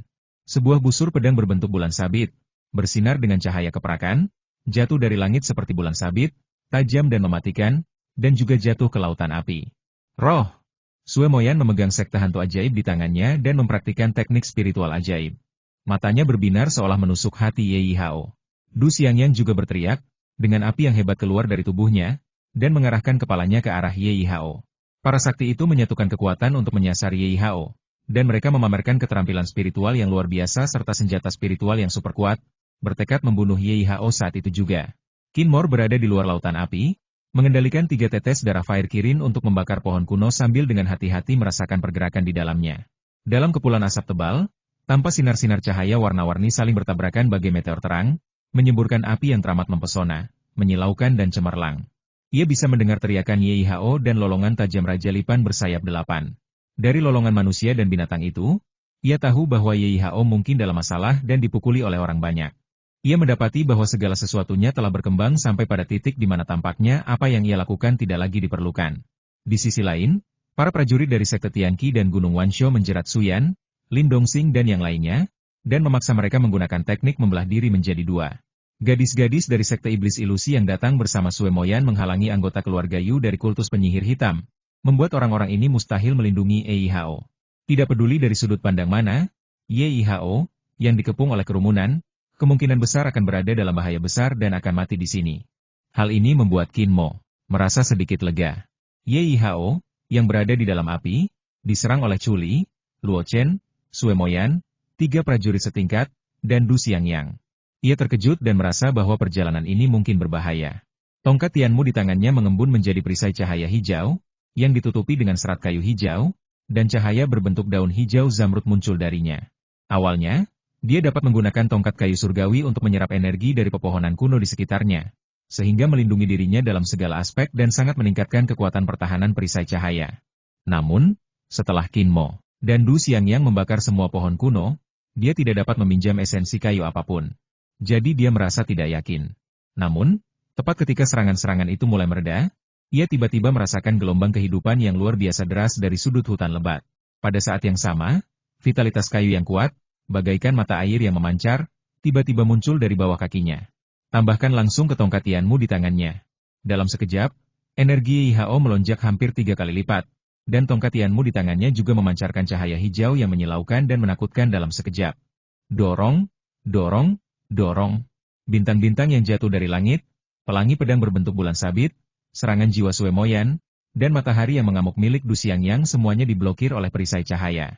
Ye Yihao berada di bawah perisai cahaya, dan tangan yang memegang tongkat Tianmu berdarah karena terkejut. Perisai cahaya hijau sian itu tidak meledak sama sekali. Meskipun darah mengucur dari sudut mulut Ye Yihao, matanya masih bersinar. Sebaliknya, Raja Lipan bersayap 8, yang awalnya penuh energi dan agak jauh dari kerumunan, berlumuran darah dan terus-menerus berkedut di udara. Pemindahan trauma. Dia menularkan sebagian traumanya ke serangga penyihir. Orang ini benar-benar kejam. Sialan, ini tidak akan membunuhnya. Semua orang berteriak serempak. Nafas jiwa yang aneh mengalir dari kaki Ye Yihao ke lautan kesadarannya. Di sudut hutan, sebuah suara memanggilnya, memintanya untuk pergi secepatnya. Ye Yihao terkejut. Ia menyeka darah dari sudut mulutnya, menyeringai 2 kali, dan berkata dengan muram, "Kalian semua akan mati. Aku janji, kalian semua akan mati." Begitu dia selesai berbicara, tongkat kayu di tangannya tiba-tiba berubah menjadi pohon kecil dengan cabang dan daun yang rimbun. Pohon hijau ini tiba-tiba membungkus tubuh Ye Yihao, dan tiba-tiba menukik ke tanah, menghilang dalam sekejap. Pada saat yang sama, Raja Lipan bersayap 8 melepaskan fodo hitam ke seluruh tubuhnya, membuat suara dengungan aneh, dan mencoba melarikan diri. Ye Yihao lolos. Berusahalah sekuat tenaga untuk membunuh serangga penyihir itu. Sekalipun kau tidak bisa membunuh mereka semua, kau harus mendapatkan lebih banyak darah. Teriak Sue Moyan. Semua orang bereaksi dan mengalihkan perhatian mereka kepada Raja Lipan bersayap 8. Lin Dongxing, Suyan, Xiahou Yuan, dan beberapa anggota kultus penyihir hitam hampir semuanya langsung bereaksi dan melarikan diri ke segala arah tanpa mengucapkan sepatah kata pun. Namun, saat ini, perhatian semua orang tertarik oleh Raja Lipan bersayap 8, dan mereka tidak punya waktu untuk mencegat mereka. Bahkan orang-orang dari sekte Tianqi dan Gunung Wanshou bergegas berkumpul dan mengepung serangga penyihir dari segala sudut. Jika serangga penyihir itu tidak mati, maka kerabat dan sahabat mereka yang telah diracuni oleh Fodo akan mati secara tragis satu demi satu. Inilah yang mereka anggap tidak dapat diterima. Bahkan Qin Mo pun cemas setelah mengetahui Ye Yihao secara ajaib lolos. Meskipun luka-lukanya belum pulih, ia pun bergegas menuju Raja Lipan bersayap 8. Fodo. Dia sudah melepaskan terlalu banyak Fodo. Mustahil untuk mendekatinya. Teriak gadis dari sekte iblis ilusi. Sialan. Fodonya begitu kuat sampai aku tidak bisa melihat apapun dan tidak tahu cara menyerangnya. Orang-orang dari sekte Tianqi juga mengumpat. Fodo tebal yang menutupi area dalam radius belasan meter itu seperti tinta hitam. Begitu gelapnya sehingga orang tidak dapat melihat apapun. Itu juga membuat tidak ada seorang pun berani mendekat. Semua orang tahu betapa mengerikannya Fodo. Mereka sangat menyadari kondisi menyedihkan yang dialami kerabat dan teman mereka setelah diracuni olehnya, dan mereka semua tahu bahwa tidak ada cara untuk mengatasinya. Dalam situasi ini, meskipun semua orang ingin membunuh serangga penyihir dan mengambil darah dari Raja Lipan bersayap 8, tidak ada seorang pun yang berani menyerbu ke area yang diliputi Fodo. Dan inilah yang membuat serangga penyihir begitu menakutkan. Setelah melepaskan semua Fodo di tubuhnya, Raja Lipan bersayap 8 menciptakan area yang lebih luas dan lebih kuat yang diselimuti Fodo. Saat ia terbang menjauh, Fodo yang kuat terus mengepungnya, membuat orang-orang di sekitarnya mundur seolah-olah mereka telah melihat hantu. Orang-orang berani menyerbu tanah yang diselimuti Fodo itu. Di sini, persepsi kesadaran jiwa terikat oleh lingkungan khusus alam rahasia ini. Tak seorang pun dapat menyerang area yang diselimuti Fodo dengan senjata spiritual dan teknik spiritual yang semata-mata didasarkan pada perasaan. Itu hanya membuang-buang energi spiritual. Pasti ada orang yang bisa bergegas masuk, menentukan lokasi serangga penyihir itu, dan melihat serangga penyihir itu membombardir. Hanya dengan cara ini serangga penyihir dapat dilukai atau dibunuh dengan parah. Dan hanya dengan cara ini darah serangga penyihir dapat diperoleh untuk membantu orang-orang yang telah diracuni oleh Fodo agar terbebas. Sayangnya, tampaknya tidak ada seorang pun yang berani menerobos masuk ke area yang diselimuti Fodo itu, dan tidak ada seorang pun yang berani mempertaruhkan nyawanya, sehingga semua orang hampir kalah dalam kepungan serangga Fodo itu. Minggir, biar aku saja. Pada saat ini, Kinmo meraung dan menyerbu ke depan, bagaikan sambaran petir yang membelah langit, dan menyerbu ke area yang diselimuti Fodo tebal. Dialah satu-satunya yang, meskipun dia diracuni oleh Fodo, dapat menyingkirkannya dengan menghancurkan jiwanya dan memurnikannya dengan api. Di antara semua orang, dialah satu-satunya yang tidak takut pada Fodo dan tidak khawatir akan kematian yang menyedihkan setelah diracuni olehnya. Benar-benar orang yang putus asa. Seperti yang diduga, dia ganas dan tidak takut mati. Kinmo, terserah kamu. Semua orang mulai berteriak. Sebagian diam-diam senang dengan ketidakrasionalan Kinmo, sementara yang lain diam-diam berterima kasih kepada Kinmo karena membela dirinya sendiri. Kinmo menerjang ke dalam Fodo tebal dan segera merasakan jejak racun, yang menembus langsung ke dalam jiwa dan lautan kesadarannya dan menyerbu jiwa aslinya. Dia menutup mata sepenuhnya. Semakin jauh ia melangkah, semakin tipis Fodo itu, dan saat ia mencapai kedalaman, ia melihat Raja Lipan bersayap 8. Retak, retak, retak. Serangga penyihir ini tampaknya telah mengalami cedera serius. Ia mengepakkan 8 sayap tipisnya dengan sangat kuat dan sekarang mengandalkan kaki kelabangnya untuk bergerak cepat di tanah. Raja Lipan bersayap 8 memiliki ratusan kaki kelabang. Ketika kaki-kaki ini bergerak bersamaan, kecepatannya luar biasa cepat. Tidak jauh lebih lambat daripada kecepatannya terbang di udara. Ada tetesan darah di sayapnya, dan saat merangkak dengan cepat, tetesan darah baru keluar dari tubuhnya dari waktu ke waktu. PS saya masih dalam tahap pemulihan hari ini. Saya akan menulis lebih banyak mulai besok. Selama periode penggandaan suara bulanan, saya dengan tulus meminta semua orang untuk memberikan lebih banyak suara bulanan. Saya akan sangat berterima kasih. Terima kasih bab 451 dia melakukannya untuk seorang wanita. Serangga penyihir dari kultus penyihir hitam memiliki tubuh sekeras besi dan sulit dilukai oleh pedang atau pisau.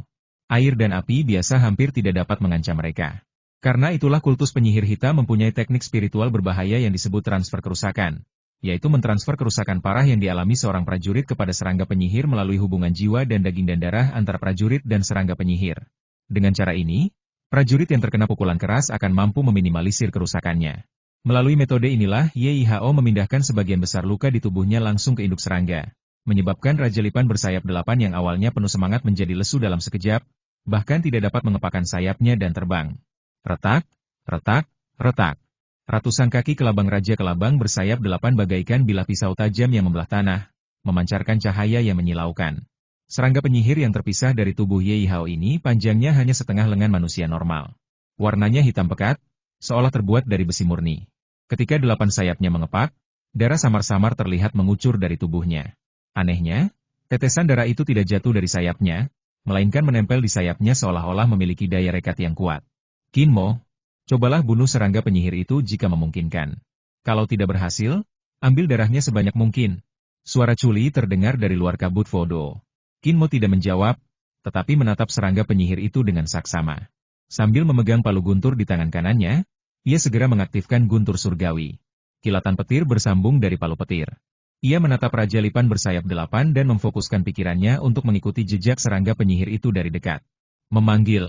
Seluruh tubuhnya bagaikan sambaran petir yang tebal dan panjang, yang sangat cocok dengan momentum palu guntur di tangannya, menciptakan momentum dahsyat yang tak tertandingi.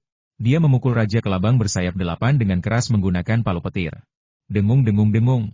Raja Kelabang bersayap 8 tiba-tiba merasakan bahaya di belakangnya, dan mulai mengepakkan 8 sayapnya dengan cepat, sambil mengeluarkan teriakan yang memekakkan gendang telinga.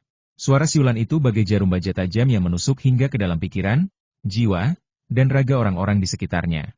Akibatnya, semua orang gemetar dan merasakan sakit di sekujur tubuh. Kinmo, yang paling dekat dengannya, adalah yang pertama terkena. Ia langsung merasa seperti ditusuk ribuan anak panah, dan bahkan kesadarannya pun kabur. Ledakan. Dia terjatuh dengan keras dari udara bersama palunya, dan sangat pusing hingga dia tidak tahu arah mana yang timur, barat, atau utara. Raja Lipan bersayap 8 tiba-tiba berhenti. Ia berbalik, dan mata hijaunya yang kecil memancarkan cahaya dingin dan ganas. Serangga penyihir ini memiliki kecerdasan tingkat tinggi, dapat berpikir seperti manusia, dan memiliki gagasannya sendiri. Sambil berbalik, ia melirik Kinmo, dengan dingin dan ragu-ragu sejenak. Ragu apakah akan mengambil kesempatan untuk membunuh Kinmo. Ia melihat garis-garis hitam Fodo di mata Kinmo, dan langsung tahu bahwa Kinmo telah diracuni Fodo, dan tentu saja ia yakin Kinmo akan mati. Mereka yang terkena racun Fodo akan bergerak menuju kematian selangkah demi selangkah, dan dapat dengan jelas merasakan hilangnya energi kehidupan dan jiwanya. Energi yang hilang akan diserap olehnya dan YIHO masing-masing, sehingga membantunya dan YIHO pulih dengan cepat. Ia berpikir bahwa ia tidak perlu membunuh Kinmo saat ini. Ia berpikir bahwa jika Kinmo mati perlahan, akan lebih bermanfaat baginya dan YIHO. Jadi tidak perlu lagi membuang-buang waktu pada Kinmo. Jadi, setelah ragu-ragu sejenak, ia menggerakkan kelabangnya dan lari cepat. Jelas itu meremehkan keuletan dan ketekunan Kinmo. Tepat setelah berlari sejauh 300 meter, Kinmo tersadar kembali. Ketika membuka matanya, ia mendapati dirinya telah muncul di tepi area yang diselimuti Fodo. Ia tidak langsung melihat serangga penyihir itu, tetapi ia melihat Chuli, Suemoyan, Du Xiangyang, dan yang lainnya mengikuti dari dekat. Mereka tidak berani terlalu dekat dengan serangga penyihir itu, karena takut Fodo akan merasuki jiwa mereka, sehingga mereka hanya bisa mengikuti dari dekat. Kinmo, ada apa? Teriak Chuli. Di mana Raja Lipan bersayap 8? Tanya Du Xiangyang. Kau telah diracuni oleh Fodo. Suemoyan menutup mulutnya dan berseru. Kinmo tersadar dan tanpa berkata sepatah kata pun, dia menyerbu ke area gelap yang diselimuti Fodo lagi, sambil meraung dengan marah. Dia jelas telah diracuni Fodo. Jika dia tidak bisa membunuh Ratu Serangga dan mendapatkan darahnya, dia akan mati sedikit demi sedikit seperti semua orang yang diracuni Fodo. Dia akan melihat sendiri akhir hidupnya, kata seorang gadis dari sekte iblis ilusi dengan suara rendah dan samar. Orang ini benar-benar gila, sela yang lain. Dari cara dia bertarung melawan kedua pria itu, dan cara brutalnya menggunakan pedang tajam untuk menusuk paru-parunya sendiri tanpa ragu-ragu demi membunuh musuh, kita bisa tahu betapa gilanya orang ini. Saat dia memasuki area yang terkontaminasi Fodo, kita semua tahu dia akan diracun. Apa yang aneh tentang itu? Tanya Du Xiangyang. Semua orang tiba-tiba terdiam. Benar saja, sejak awal, ketika Kinmo mengambil langkah yang tidak berani diambil siapapun, semua orang seharusnya tahu bahwa Kinmo pasti akan diracuni. Jika memang begitu, mengapa orang-orang masih terkejut ketika Kinmo benar-benar diracuni oleh Fodo? Mungkin, di dalam hati mereka masih memiliki secercah fantasi, dan mereka semua berpikir bahwa Kinmo mungkin punya cara agar tidak terpengaruh. Dia akan baik-baik saja. Chuli tiba-tiba mendengus berat. Keterkejutan di mata semua orang menjadi semakin besar. Orang-orang dari sekte Tianqi dan Gunung Wansho menggelengkan kepala sedikit. Beberapa menghela napas dan berkata, meskipun dia sangat berani, dia terlalu bodoh dan impulsif. Bagi seseorang yang telah diracuni oleh Fodo dan mengejar Ratu Serangga yang melepaskan Fodo, ia pasti akan mati, ujar seseorang. Itu juga alasan kenapa aku tidak buru-buru masuk. Bukannya aku tidak punya keberanian untuk menyelamatkan sepupuku. Tapi, aku tahu sama sekali tidak ada peluang untuk selamat. Seseorang mencari-cari alasan untuk kepengecutannya. Jangan cari alasan untuk dirimu sendiri. Sejujurnya, tak seorang pun di antara kita yang seberani dia. Suemoyan mengerutkan kening dan berkata lembut, temannya yang diracuni Fodo pasti sangat penting baginya. Begitu penting, sampai-sampai dia rela mempertaruhkan nyawanya sendiri untuk itu. Dia melakukannya demi seorang wanita, kata Du Xiangyang tiba-tiba. Untuk seorang wanita. Sue Moyan sedikit terkejut, lalu mengangguk sedikit dan berkata, wanita itu sangat beruntung. Para gadis dari sekte iblis ilusi, serta 2 gadis dari sekte senjata surgawi dan gunung 10.000 binatang. Semuanya berbinar-binar takjub. Mereka langsung menatap Qin Mo, dan berpikir bahwa pria ini benar-benar pria yang gagah. Wanita paling mudah disentuh oleh pria seperti itu. Chuli memandang Sue Moyan dengan ekspresi aneh. Dalam hatinya, Sue Moyan adalah tunangan Qin Mo, tetapi saat ini, Qin Mo mempertaruhkan nyawanya sendiri untuk Song Tingyu, yang membuat Chuli merasa sedikit aneh. Kejutan gravitasi. Pada saat ini, di area yang ditutupi oleh fodo tebal, raungan Qin Mo terdengar lagi. Bahkan orang-orang di luar tiba-tiba menyadari medan gravitasi di sekitar mereka, dan gravitasi tiba-tiba meningkat beberapa kali lipat. Kaca. Di daerah yang diselimuti fodo, kecepatan lari Raja Kelabang bersayap 8 tiba-tiba melambat karena perubahan drastis pada medan gravitasi. Medan gravitasi yang kuat membuat tubuh mungilnya tiba-tiba menjadi seberat gunung. Ia telah menderita banyak luka yang ditularkan oleh Ye Hao, yang membuatnya bahkan tidak bisa mengepakkan sayap dan terbang tinggi. Kini, perubahan medan gravitasi yang tiba-tiba jelas telah memberinya tekanan yang sama sekali baru. Tepat ketika tidak ada waktu untuk bereaksi, Qin Mo beserta palunya jatuh lagi seperti bola meriam yang jatuh dari langit, membawa serta guntur dan kilat.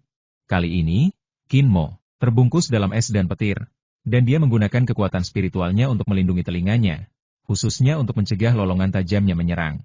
Bas. Ia benar-benar mulai berteriak. Namun kali ini Qin Mo tidak begitu rentan. Ia tidak terguncang hingga jatuh dari udara. Ia tetap mengunci posisinya dan membantingnya. Ledakan. Palu guntur menghantam cangkang hitamnya dengan keras, api yang tak terhitung jumlahnya memercik keluar, dan serangga penyihir itu dihantam langsung ke tanah olehnya. Menderita kerusakan berat lagi. Butiran-butiran darah yang tak terhitung jumlahnya mengalir keluar sekaligus, semuanya menempel di sayapnya, membawa aroma yang aneh. Qin Mo mengangkat palu petir dan hendak menyerang dengan palu lainnya. Retakan. Tiba-tiba, 8 sayap Raja Kelabang bersayap 8 terpisah dari tubuhnya. 8 energi aneh meledak dalam sekejap, melilitnya, seolah-olah membentuk metode pelarian rahasia, menyebabkannya menghilang tanpa jejak dalam sekejap. Qin Mo tercengang saat memegang palu. Di bawahnya, hanya 8 sayap Raja Lipan bersayap 8 yang tersisa, dan tubuh serangga penyihir jelas telah lolos. Serangga penyihir ini benar-benar tahu cara memutilasi tubuhnya sendiri untuk menciptakan teknik melarikan diri rahasia dan melarikan diri seketika. Ini di luar dugaan Qin Mo. Serangga penyihir berhasil lolos dari tangannya dengan mengorbankan 8 sayapnya sendiri, tetapi sayapnya tetap ada. Di 8 sayapnya, darah jelas merembes keluar dari tubuh serangga penyihir itu. Darah adalah salah satu kunci untuk menghilangkan fodo. Qin Mo hanya tertegun sesaat. Saat berikutnya, dia bereaksi dan segera mengeluarkan botol porselen giok dari cincin luar angkasa dan dengan hati-hati mengambil sebuah sayap. Ada beberapa tetes darah di sayap yang belum membeku. Dengan hati-hati ia mendekatkan tetesan darah itu ke mulut botol dan perlahan memiringkannya untuk menuangkan beberapa tetes darah ke dalam botol porselen giok. 1 tetes, 2 tetes, 3 tetes, 4 tetes. Hanya ada 4 tetes darah di sayap ini, dan sebagian darah telah membeku di sayap, membuatnya lengket dan tidak bisa jatuh. Qin Mo tidak tahu apakah itu berharga, jadi dia tidak menyentuhnya. Dia mengambil sayap kedua dan terus hati-hati mengumpulkan darahnya, ekspresinya sungguh serius. Dia tahu lebih dari siapapun bahwa tetesan darah ini berarti kehidupan dan dapat menyelamatkan seseorang yang diracuni oleh fodo. Karena lolosnya serangga penyihir, fodo yang menyelimuti area itu tidak muncul lagi dan tidak menguat. Dan perlahan-lahan menghilang. Qin Mo, apa yang terjadi? Fodo itu berhenti mengambang dan tidak ada suara di dalamnya. Apa yang terjadi? Qin Mo, apakah kamu masih di sana? Banyak orang di luar menyadari misteri itu dan mulai bertanya-tanya, ingin tahu apa yang terjadi di dalam. Qin Mo, yang sedang berkonsentrasi mengumpulkan darah serangga penyihir, tidak langsung bereaksi. Dengan ekspresi serius, ia dengan hati-hati mengambil darah dari sayap serangga penyihir setetes demi setetes. Dikumpulkan menjadi 2 botol giok. 17 tetes. Totalnya cuma 17 tetes darah. Setelah beberapa saat, dia melihat 2 botol giok di tangannya. Dan ekspresi waspada dan gugup di wajahnya sedikit mereda. 17 tetes darah, 7 diantaranya ia siapkan untuk rakyatnya sendiri. Song Tingyu, He Wei, dan 3 prajurit dari sekte Jemie, kelimanya diracuni fodo dan membutuhkan darah serangga penyihir.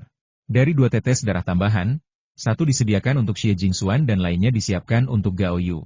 Meskipun He Wei berkata bahwa Xie Jingxuan mungkin sudah pingsan dan akan mencari tempat yang tenang untuk menunggu kematiannya. Dan meskipun dia sendiri tidak banyak berharap dan berpikir bahwa Xie Jingxuan mungkin berada dalam bahaya besar, lagi pula, mereka tidak melihat tubuh Xie Jingxuan dengan mata kepala mereka sendiri. Selama masih ada secercah harapan, setetes darah serangga penyihir dapat menyelamatkan hidupnya. Adapun Gao Yu, dia tidak tahu apakah Gao Yu bisa bertahan hidup ketika begitu banyak orang diracuni oleh Fodo. Jadi, untuk amannya, dia meninggalkan setetes untuk Gao Yu. Dia menyegel 10 tetes darah lainnya dalam botol porselen giok baru, siap untuk berbicara baik-baik dengan orang-orang di luar. Ia duduk di tempat, dengan 8 sayap Raja Lipan bersayap 8 diletakkan di depannya. Darah di 8 sayap ini lengket dan membeku, dan ia tidak tahu apakah sayap-sayap itu bisa digunakan. Ia juga menunggu Fodo di sini menghilang. Aku masih di sini. Setelah menyusun rencana dalam benaknya, ia meninggikan suaranya dan berteriak menanggapi para prajurit yang gelisah dari berbagai pasukan di luar. Sobat, apakah kau telah membunuh serangga penyihir itu? Tanya pendekar sekte Tianqi. Apakah kamu mendapatkan darahnya? Tanya pria dari Gunung Wansho. Kinmo, kamu baik-baik saja? Itu suara Culi. Haha, beruntung sekali kamu masih hidup. Du Xiangyang tertawa aneh. Kata-kata yang diucapkan oleh orang yang berbeda terdengar sangat berbeda bagi Kinmo. Hal pertama yang dikhawatirkan Culi adalah apakah dia baik-baik saja, dan dia tidak menyebutkan serangga penyihir dan darah serangga terlebih dahulu. Du Xiangyang sendirian dan tidak diracuni oleh racun Fodo. Ia tidak terlalu peduli dengan hidup atau matinya serangga Fodo dan hanya mengolok-oloknya. Orang-orang dari sekte Tianqi dan Gunung Wansho jelas lebih peduli tentang kematian serangga penyihir dan apakah ia telah memperoleh darah serangga penyihir. Mereka tidak tertarik pada apakah ia sendiri telah terluka parah. Melalui pertanyaan sederhana ini, Kinmo membuat penilaian dan memiliki idenya sendiri dalam benaknya. Raja Lipan bersayap 8 berhasil lolos dari hadapanku dengan mengorbankan 8 sayapnya, tapi aku tetap terkena darah. Setelah Fodonya hilang, masuklah dan kita bisa mengobrol baik-baik, jawab Kinmo, dengan tenang. Baiklah, ambil saja darahnya. Sangat bagus. Sepupuku terselamatkan. Kian-kian terselamatkan. Banyak orang yang bersemangat. Bahkan Culi pun tersenyum bahagia, jelas merasa lega. Ia berkata, Kakak Xiaolie, kerja bagus. Semua orang berdiskusi dengan antusias di tempat Fodo yang berangsur-angsur bubar, dengan senyum di wajah mereka lagi. Di antara orang-orang ini, hanya Luo Chen yang tampak malu. Ia berdiri di sana tanpa berkata sepatah kata pun, dan tatapannya berubah aneh. Di antara semua orang, hanya dia, Luo Chen, yang memiliki dendam lama terhadap Kinmo. Zhang Chendong dan Zhao Xuan adalah para peserta sidang yang datang bersamanya atas undangannya.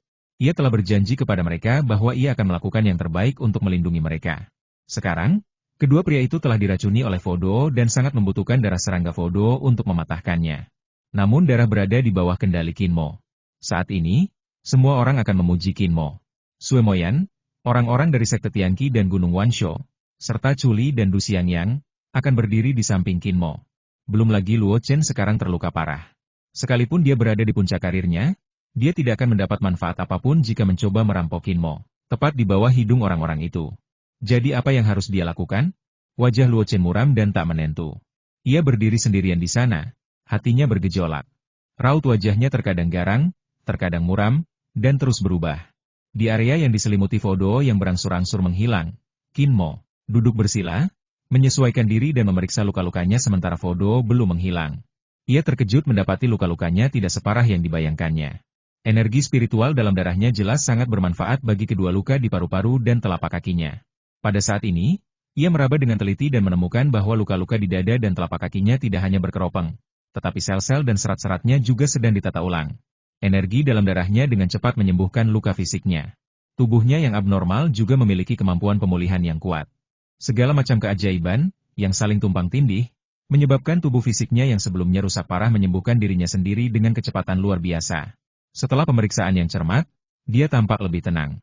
Dengan satu tangan memegang beberapa keping rahasia roh darah dan tangan lainnya memegang beberapa batu roh, dia memulihkan kekuatan spiritualnya sambil membiarkan 3 tetes darah Fire Kirin menyerap energi api. Dia hanya menunggu Fodo itu menghilang. Butuh waktu setengah jam penuh bagi Fodo untuk menghilang. Selama setengah jam ini, mereka yang telah lolos dari Fodo sebelumnya dipanggil oleh kerabat dan teman mereka menggunakan token di tangan mereka. Pan Qianqian, Zhao Xuan, Zhang Chendong, dan 5 prajurit lainnya dari sekte Tianqi dan Gunung Wansho. Total 8 orang yang diracuni Fodo, bergegas kembali satu demi satu. Orang-orang ini dengan cepat mengetahui situasinya dan tahu bahwa Kinmo mempunyai penawar di tangannya yang dapat membantu mereka menghilangkan rasa sakit akibat korosi Fodo, yang langsung membuat ke-8 orang itu bersemangat. Kakak Sue, Pan Qianqian menatap Sue Moyan dengan iba. Sue Moyan mengangguk berat. Wajah cantiknya penuh dengan kesungguhan dan keseriusan. Jangan khawatir, tidak peduli metode apapun yang aku gunakan, aku akan memohon orang ini untuk memberimu setetes darah. Saudari Sue, apakah kita pernah menyinggung perasaannya sebelumnya?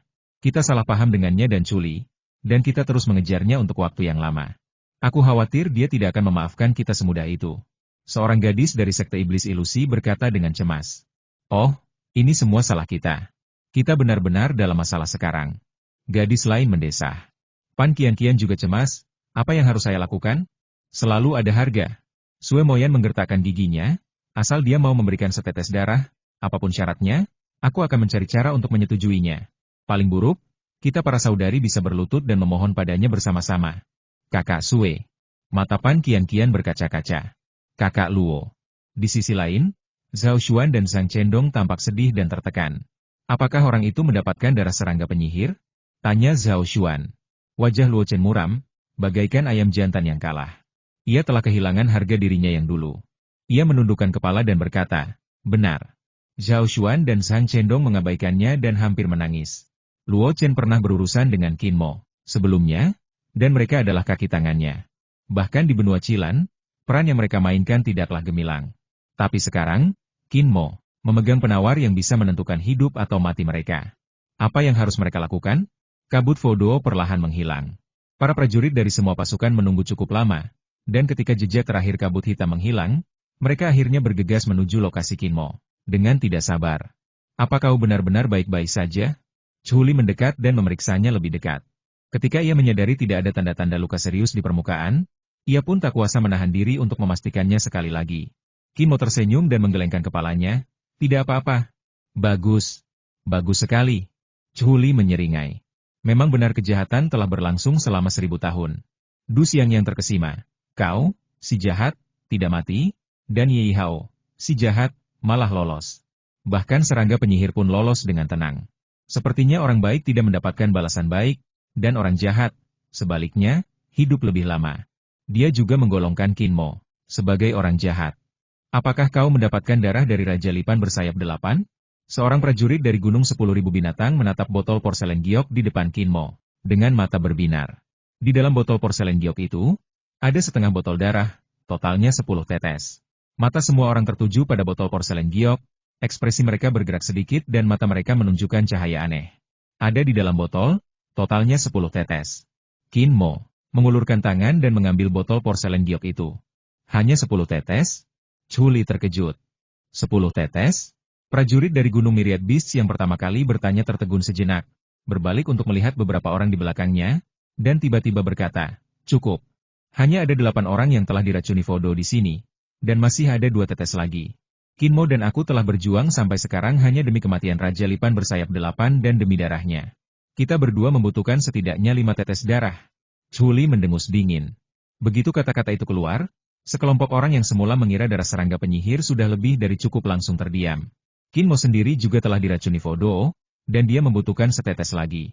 Jadi, Du Xiangyang sengaja memanjangkan suaranya dan berkata dengan nada muram, kalau begitu, hanya tersisa 4 tetes darah untuk diberikan kepada orang lain. Pan Qianqian, Zhao Xuan, Zhang Chendong, dan 5 orang lainnya yang diracuni oleh Fodo, semuanya memiliki cahaya keinginan di mata mereka yang tiba-tiba menjadi sangat menyilaukan dan kuat. Mereka semua menatap botol porselen giok di tangan Qin Mo. Ekspresi Chuli tiba-tiba menjadi serius, dan dia berteriak pelan, Qin Mo, pegang botol porselen giok itu erat-erat. Hei! Du Xiangyang juga tertawa aneh. Qin Mo memegang botol porselen giok erat-erat di satu tangan, duduk diam tanpa bergerak. Ia melirik orang-orang di depannya, menunjuk sayap Raja Kelabang bersayap 8 di depannya, dan berkata, ada darah yang menggumpal di sayapnya. Bisakah darah itu digunakan untuk mematahkan Fodo? Tidak. Sue Moyan menyela lebih dulu. Darah yang membeku tidak lagi cukup segar untuk mengeluarkan racun Fodo dari jiwa orang yang diracuni. Hanya darah cair yang dapat mengeluarkan Fodo dari jiwa orang yang diracuni. Setetes demi setetes. Setelah darah diresapi racun, darah tersebut tidak dapat digunakan kembali.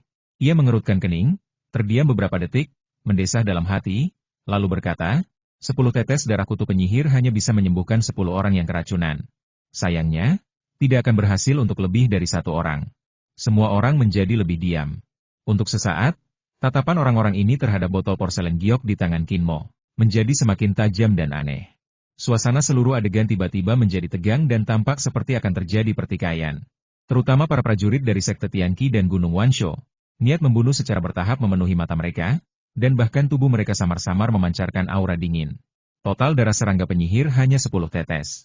Ditambah 6 tetes darah Kinmo dan Chuli, hanya tersisa 4 tetes untuk dibagikan. Tapi ada 8 orang yang telah diracuni Fodo di sini. Bagaimana mereka harus dibagi? Mereka yang tidak mendapatkan bagian akan perlahan mati, dan energi kehidupan serta jiwa mereka akan hilang. Akan sulit bagi mereka untuk melihat orang-orang terkasih dan teman-teman mereka pergi. Oleh karena itu, mereka berpikir untuk merampok dan melakukan aksinya. Pada saat ini, setelah pertempuran sengit, Chuli terluka parah dan kekuatan spiritualnya terkuras habis. Luo Chen bahkan lebih tak tertahankan. Kinmo diracuni Fodo dan tingkat kekuatannya rendah. Dalam pandangan mereka, hanya Du Xiangyang dan orang-orang dari sekte setan yang dapat menjadi ancaman bagi mereka. Du Xiangyang tidak diracuni dan hanya manusia biasa. Jadi mereka tidak perlu menganggapnya terlalu serius. Di Sekte Iblis, hanya satu orang yang pernah diracuni Fodo. Jika kita mencapai kesepakatan dengan mereka dan memberi mereka setetes darah, kita seharusnya bisa menangani hubungan dengan mereka dengan baik. Bila dipikir-pikir seperti ini, sebetulnya hanya sedikit orang yang hadir yang dapat menimbulkan ancaman bagi mereka. Mereka bisa saja mengklaim darah Fodo itu untuk diri mereka sendiri. Nona Sue, saya Niu Xiaojun dari Gunung Wansho. Saya punya saran. Bagaimana menurutmu? Kata pendekar dari Gunung Wansho itu tiba-tiba. Dia hanya menatap Sue Moyan. Apa sarannya? Sue Moyan bertanya dengan acuh tak acuh. Ada 10 tetes darah Raja Lipan bersayap 8. Kami di Gunung Wansho dan Sekte Tianqi akan mengambil 5 tetes. Niu Xiaojun tersenyum tipis dan melirik orang di sebelahnya. Pria itu bernama Si Tutong, seorang pendekar dari Sekte Tianqi. Ia juga tersenyum dan mengangguk. Niu Xiaojun dan dia sudah saling memahami secara diam-diam. Dan melihatnya mengangguk, dia menjadi lebih percaya diri. Kamu boleh menggunakan 5 tetes darah sisanya sesukamu. Dan kita berdua tidak akan berpendapat. Nona Sue, bagaimana menurutmu? Begitu kata-kata ini diucapkan, pertempuran yang baru saja mereda langsung berkobar lagi. Saat ini, Luo Chen sedang membalut luka berdarah di tubuhnya dan meminum pil untuk pemulihan. Zhao Xuan dan Zhang Chendong berdiri di samping kiri dan kanannya. Wajah pucat Luo Chen yang tampan tiba-tiba berubah dingin. Matanya dipenuhi niat membunuh. Niu Xiaojun. Si Tutong. Beraninya kau mengabaikanku, Luo Chen? Bahkan jika Feng You dan Yu Men ada di sini, mereka tidak akan pernah berani mengabaikanku seperti ini. Kau pikir kau siapa? Tuan Luo Chen, dulu kami tak berani mengabaikanmu. Sebaliknya, jika kami bertemu denganmu dulu, kami akan menghindarimu. Si Tutong terkekeh, menatapnya dengan seringai sinis, lalu berkata, sayangnya, sekarang situasinya berbeda. Luo Chen sekarang terluka parah, dan kekuatan tempurnya kurang dari 30% dari biasanya. Hei, sekarang kau benar-benar bisa diabaikan oleh kami. 2 orang di sampingmu bukanlah pendekar dari Gunung Tianjian, dan mereka semua diracuni Fodo, jadi mereka sama sekali tidak bisa membantumu. Niu Xiaojun juga berkata dengan nada menggoda, kau tidak punya cukup kekuatan bertarung untuk membuat kami gugup. Jadi kau tidak memenuhi syarat untuk mendapatkan darah itu. Perkataan kedua pria itu jujur dan sombong sampai-sampai mengerikan. Seperti pisau es yang kejam, ia memotong-motong aliansi jangka pendek yang sebelumnya dibangun semua orang untuk menghadapi EIHO. Sialan. Aku benar-benar seperti harimau di alam bebas yang diganggu anjing. Biasanya, aku bisa mempermalukan orang sekecil ini sesukaku, tapi aku tidak menyangka akan diabaikan begitu saja. Chuli tertawa terbahak-bahak. Hei, Bos Chu, jangan marah. Apa yang baru saja kami katakan kepada Luo Chen juga berlaku untukmu. Kata-kata itu juga yang ingin kami katakan kepadamu. Si Tutong menyipitkan matanya dan sama sekali tidak sopan. Du Xiangyang, masalah ini tidak ada hubungannya denganmu, kamu tidak perlu ikut campur. Niu Xiaojun mengerutkan kening. Dia masih cukup serius saat berhadapan dengan Du Xiangyang. Lagi pula, Du Xiangyang hanya terluka ringan dan masih memiliki efektivitas tempur yang kuat. Jika dia benar-benar ingin menjadi musuh mereka, itu akan menyebabkan masalah besar bagi mereka. Oleh karena itu, dia berharap agar Du Xiangyang tidak ikut campur dan tidak ikut campur lagi. Sehingga mereka akan memiliki peluang keberhasilan yang lebih baik. Kedua orang ini meminta pendapat Sue Moyan, mempermalukan Luo Chen, memprovokasi Chuli, dan membujuk Du Xiangyang. Tetapi mereka tidak meminta pendapat Kinmo. Kinmo adalah orang yang benar-benar berjuang mati-matian, menggunakan segala cara, dan tidak ragu untuk mengorbankan dirinya demi racun Fodo demi mendapatkan 10 tetes darah. Mereka benar-benar memilih untuk mengabaikan pendapat Kinmo. Karena Kinmo tidak hanya diracuni oleh Fodo, tetapi juga menderita serangkaian cedera sebelumnya. Dan menurut mereka, wilayah kekuasaannya adalah yang terendah, dia tidak dapat menimbulkan ancaman apapun bagi mereka. Nona Sue, tolong beri saya jawaban yang pasti, teriak si Tutong. Semua mata tiba-tiba tertuju pada Sue Moyan. Bahkan gadis-gadis dari sekte iblis ilusi merasa gugup dan gelisah. Dan mereka semua ingin tahu bagaimana sikap Sue Moyan pada saat kritis ini. Sikapnya akan menentukan arah peristiwa dan perubahan situasi perang. Kecuali Pan Qian, tidak satupun dari 6 gadis dari sekte iblis ilusi yang diracuni oleh Fodo, dan Sue Moyan tidak mengalami terlalu banyak trauma dalam pertempuran ini dan tetap mempertahankan kondisi terbaiknya. Dapat dikatakan bahwa Sue Moyan sekarang adalah orang terkuat yang hadir. Sekte setan hantu bukanlah sesuatu yang dapat ditaklukkan secara langsung oleh gunung 10.000 binatang dan sekte senjata surgawi sendirian.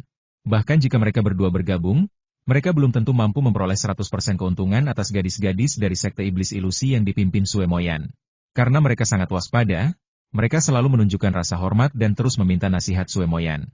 Beri aku setetes darah, dan aku akan segera pergi dari sini bersama saudara-saudaraku.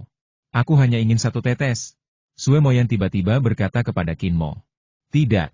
Jawab Qin Mo. Dingin. Tidak dari Qin Mo, membuat semua orang menoleh ke samping dan mengejutkan semua orang. Wajah mungil Sue Moyan yang cantik dan anggun juga dipenuhi keheranan. Ia menatapnya dengan heran dan bingung, dengan tanda tanya di matanya. Dia bertanya pada dirinya sendiri apakah tuntutannya tidak tinggi. Dibandingkan dengan sekte Tianqi dan Gunung Wansho, dia sudah cukup ramah. Sekte Huanmo-nya memiliki kemampuan tempur yang begitu kuat, tetapi dia hanya meminta setetes darah. Apakah itu terlalu berlebihan? Setetes darah sebagai ganti kepergian 6 anggota sekte ilusi iblis. Dengan satu lawan yang lebih lemah, mengapa tidak melakukannya? Dia tidak bisa memahami pikiran Qin Mo. Chuli, Luo Chen, Du Xiangyang dan yang lainnya tidak dapat memahami apa yang sedang terjadi dan semuanya tampak terkejut. Apa yang paling ditakuti orang-orang ini sebenarnya adalah sekte ilusi iblis dan Sue Moyan. Di mata mereka, orang-orang dari sekte Tianqi dan Gunung Wansho mungkin tidak menjadi ancaman sebesar sekte Huanmo. Qin Mo, teriak Chuli pelan. Ada ekspresi persuasif yang kuat di wajahnya. Setetes darah berarti berkurangnya 1 lawan seperti sekte iblis hantu. Itu sepadan, kata Du Xiangyang sambil menyentuh dagunya. Niu Xiaojun dan Si Tutong, serta 8 prajurit lain dari sekte Tianqi dan Gunung Wansho, termasuk orang yang telah diracuni oleh Fodo, semuanya memiliki ekspresi serius. Mereka tidak menyangka bahwa Sue Moyan dari sekte iblis ilusi tidak menginginkan lebih banyak darah serangga penyihir, tetapi hanya berniat mengambil 1 tetes. Ini jauh melampaui harapan mereka. Namun, yang lebih mengejutkan mereka adalah reaksi Qin Mo benar-benar menolak tawaran menguntungkan seperti itu. Hal ini membingungkan mereka, tetapi juga membuat mereka diam-diam merasa lega. Jika Qin Mo benar-benar setuju, Sue Moyan mengambil setetes darah serangga penyihir dan segera pergi bersama gadis dari sekte iblis. Mustahil bagi mereka untuk membunuh Luo Chen, Chuli, Du Xiangyang, Qin Mo, dan yang lainnya. Tetapi itu tidak akan mudah. Mereka pasti harus membayar harganya. Ini bukan akhir terbaik yang ingin mereka lihat. Hasil terbaiknya adalah mereka bergabung dengan sekte ilusi iblis yang terkuat, berbagi 10 tetes darah, dan mencapai tujuan mereka dengan keuntungan yang luar biasa tanpa membayar harga apapun. Inilah yang mereka inginkan. Aku akan bertanya lagi. Dan untuk terakhir kalinya. Wajah Sue Moyan berubah dingin. Secerca amarah yang tak tersamarkan terpancar di matanya yang jernih. Selama masih ada setetes darah serangga penyihir, semua orang di sekte iblis ilusi kita akan pergi. Maukah kau memberikannya padaku atau tidak? Qin Mo, teriak Chuli. Nak, bersikaplah bijaksana. Du Xiangyang pun menahan sikap acuh tak acuhnya dan berseru dengan nada serius. Qin Mo tiba-tiba terdiam. Dia menyingkirkan botol porselen giok yang lain, sambil berkata bahwa hanya ada 10 tetes darah, untuk menciptakan ilusi bahwa itu adalah barang langka, untuk tawar-menawar dengan pihak lain, untuk memaksa Luo Chen menurunkan harga dirinya, berlutut dan meminta maaf serta memohon padanya, untuk menukarkan sebanyak mungkin materi spiritual dan manfaat dari orang-orang di Gunung Wansho dan sekte Tianqi. Tentu saja, bagi Sue Moyan, karena Sue Li, dia siap memberikan 1 tetes secara gratis sejak awal. Namun dia tidak sopan terhadap orang lain dan ingin meraup untung besar dari mereka. Bagaimanapun, 10 tetes darah serangga penyihir ini diperoleh dengan mengorbankan nyawanya dan nyawa Chuli. Tentu saja tidak ada alasan untuk memberikan sesuatu secara gratis. Dia juga tidak menyangka bahwa ketika dia mengatakan hanya ada 10 tetes darah yang tersisa, mata Niu Xiaojun dan Si Tutong berubah, dan aura mereka juga berubah. Pada saat itu, dia mengerti apa yang sedang terjadi dan tahu bahwa kedua pria itu mempunyai niat membunuh. Setelah itu, apa yang dikatakan mereka berdua benar-benar membuatnya marah. Awalnya, dia berencana untuk memeras beberapa materi spiritual dari Gunung Wansho dan sekte Tianqi, dan memaksa Luo Chen untuk berlutut dan meminta maaf, lalu menyerahkan 10 tetes darah. Sekarang dia tidak berencana melakukan hal itu. Sikap Gunung Wansho dan Sekte Tianqi membuatnya sangat marah dan kembali menyalakan api gila di hatinya. Aku tetap tidak akan memberikannya padamu. Qin Mo menolak Sue Moyan lagi. Persis sama seperti sebelumnya. Baiklah. Sue Moyan menarik napas, mengangguk sedikit, dan berkata, kami, Sekte Iblis Ilusi, telah mencapai kesepakatan dengan Sekte Gunung 10.000 Binatang dan Sekte Senjata Surgawi Anda. Bagus. Niu Xiaojun dan Si Tutong tertawa pada saat yang sama. Dan para prajurit dari Gunung Wansho dan Sekte Tianqi juga ikut gembira. Orang-orang itu mengeluarkan senjata spiritual mereka satu demi satu, dan kekuatan spiritual melonjak di tubuh mereka. Mereka tanpa sadar menyebar untuk mengepung Qin Mo, Chuli, dan yang lainnya. Du Xiangyang. Apa katamu? Teriak Si Tutong dingin. Du Xiangyang tersenyum pahit. Ia menatap Luo Chen terlebih dahulu, lalu Qin Mo. Ia begitu marah hingga berteriak, kamu sakit? Bukankah aku diracuni oleh Fodo? Qin Mo, berpura-pura bodoh. Bersiaplah untuk bertarung. Kuharap kau bisa mati perlahan dan tidak mempermalukan Gunung Tianjian. Umpat Du Xiangyang, tetapi tetap menghunus pedangnya. Dia masih harus berjuang demi kejayaan Gunung Tianjian. Sekarang, Qin Mo mengerti sikap semua orang. Panggilan. Sebuah bola api berbentuk lilin tiba-tiba muncul di tangan yang memegang botol porselen giok. Kelima jarinya yang memegang erat botol porselen giok itu pun mengendur. Botol porselen giok berisi 10 tetes darah serangga penyihir terkena api dalam bentuk seekor kilin. Selama api menyelimuti botol, 10 tetes darah serangga penyihir di dalam botol porselen giok akan langsung menguap. Sue Moyan, kau dan saudari-saudarimu dari Sekte Iblis Ilusi, bantu kami membunuh para prajurit dari Sekte Senjata Surgawi dan Gunung Binatang 10.000. Suara Qin Mo terdengar sangat tenang. Kalau tidak, aku akan segera menguapkan semua darah serangga penyihir di dalam botol porselen giok ini. Sue Moyan tiba-tiba tertegun. Gadis dari Sekte Iblis Ilusi itu juga tertegun sejenak. Ia tiba-tiba menggigit bibir dan menatap botol porselen giok itu dengan ngeri. Para prajurit dari Gunung Wansho dan Sekte Tianqi juga memperlihatkan ekspresi ketakutan di mata mereka, terkejut dengan perubahan mendadak ini. Qin Mo, jangan main-main. Song Tingyu dan He Wei juga sudah diracuni Fodo. Geram Chuli. Apakah kamu gila? Teriak Du Xiangyang. Aku tak percaya kau akan membakar semua darah serangga penyihir itu. Setelah tertegun selama 3 detik, Sue Moyan kembali tenang. Demi wanita itu, kau bergegas ke area yang dipenuhi Fodo dengan segala cara, mempertaruhkan nyawamu sendiri, untuk membunuh serangga penyihir dan mendapatkan darah untuk didetoksifikasi. Jika kau membakar botol darah ini, dia akan mati. Aku tak percaya kau bisa meninggalkannya. HMPH. Aku tak percaya anak ini berani melakukan itu. Niu Xiaojun mendengus. Itu cuma tipuan. Si Tutong tampak tak sabar. Dia bahkan tidak takut mati. Demi wanita itu, bagaimana mungkin dia membuang harapan untuk menyelamatkan wanita itu? Dia tak akan pernah berani melakukan itu. Semua orang mengira Qin Mo hanyalah ancaman belaka. Oh, kau pikir aku tidak berani, kan? Qin Mo melihat sekeliling, matanya menjelajahi wajah-wajah orang-orang ini, lalu tiba-tiba ia membuka tutup botol dan menuangkan setetes darah. Tertawa. Tetesan darah serangga penyihir itu dikibaskan oleh kuku jarinya dan langsung terbang ke kembang api kilin dan menguap oleh api dalam sekejap. Itu adalah tetesan pertama, dan sekarang tetesan kedua. Sebelum semua orang bisa bereaksi, Qin Mo menuangkan setetes darah lagi dan membakarnya. Lalu berkata dengan tenang, jika kalian, Sekte Iblis Ilusi, tidak mengambil tindakan, aku akan terus membakar sampai kalian memulai serangan. Setelah berkata demikian, dia hendak menumpahkan tetes darah yang ketiga. Sue Moyan akhirnya pingsan dan tiba-tiba berteriak, bunuh orang-orang dari Gunung Wansho dan Sekte Tianqi. Pertahanan mental semua gadis dari Sekte Iblis Ilusi hancur akibat terbakarnya 2 tetes darah Qin Mo. Mereka berteriak dan bersorak. Semuanya mengendalikan senjata spiritual di tangan mereka untuk melampiaskan rasa frustrasi, penindasan, ketidakpuasan, dan kemarahan mereka kepada orang-orang dari Gunung Wansho dan Sekte Tianqi.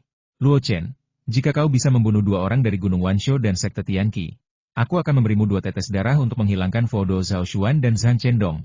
Teriak Qin Mo. Luo Chen menatapnya lagi. Ia melihat keganasan dan kebrutalan sejati di mata Qin Mo. Untuk pertama kalinya, ia merasa bahwa prajurit kecil dari benua Cilan ini sungguh mengagumkan. Oke. Luo Chen langsung setuju. Du Xiangyang. Qin Mo menyeringai, bunuh mereka juga.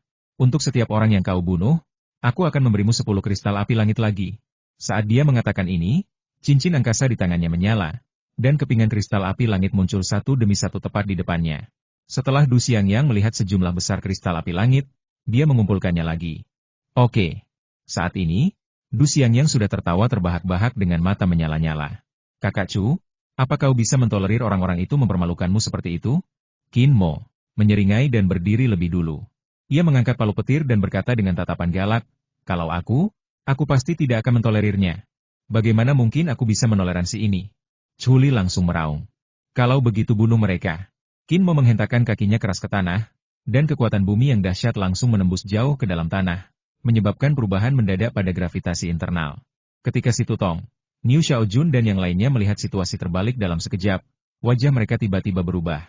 Tepat saat mereka hendak mengubah situasi dan membalikkan keadaan, mata jernih Sue Moyan berkilat dengan niat membunuh yang tajam, dan dialah orang pertama yang menyerbu. Ribuan tangan ajaib sutra. Dari manik ajaib itu, terentanglah lengan-lengan ramping. Lengan-lengan itu seputih giok, jernih dan berkilau, dengan ribuan benang perak cemerlang berterbangan di sela-sela jari. Langit dipenuhi bayangan tangan dan garis-garis keperakan, jatuh bagai lapisan sutra tebal. Lindungi semua orang di Gunung Wansho dan Sekte Tianqi. Kabut putih menyelimuti benang-benang perak cemerlang, menciptakan suasana bagaikan mimpi yang membuat orang merasa linglung dan sulit untuk sepenuhnya menyalakan semangat juang. Orang-orang seperti si Tutong dan Niu Xiaojun tampak ketakutan di mata mereka dan merasa gelisah di hati mereka. Pada saat ini, medan gravitasi tiba-tiba berubah. Gravitasi yang berat menekan mereka, membuat mereka merasa seperti sedang memikul gunung yang berat di punggung, dan bahkan gerakan mereka pun terbatas. Orang-orang ini menjadi semakin ketakutan. Tebasan setengah bulan. Cahaya pedang dari pedang Luo Chen seperti pelangi panjang, membentuk-bentuk setengah bulan, seperti bulan sabit dingin yang jatuh di kepalanya. Untuk kristal api langit, Du Xiangyang menyeringai dan tertawa riang, dan jurus pedangnya pun berubah. 3 ular piton api raksasa ditarik keluar dan menyerbu si Tutong dengan raungan pelan. Xing Luo, Chuli menyeringai. Cahaya bintang di pakaiannya, setelah bercampur dengan kekuatan spiritual di tubuhnya, tampaknya benar-benar berubah menjadi bintang-bintang terang, jatuh dari kehampaan dengan momentum yang mencengangkan. Setelah Qin Mo mengubah medan gravitasi dengan satu tendangan, dia juga mengangkat palu petir, dengan petir melilit tubuhnya, dan bergabung dalam pertempuran dengan senyuman yang ganas. 3 bola api Kirin juga meraung, menatap 3 target masing-masing. Dia tidak punya perasaan baik terhadap si Tutong dan Niu Xiaojun. Keduanya benar-benar penjahat.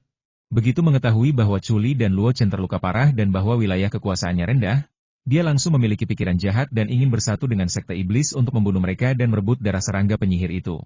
Orang-orang ini pantas dihukum. Mereka pantas mati. Ledakan. Ledakan. Semua orang mengerahkan seluruh tenaga mereka.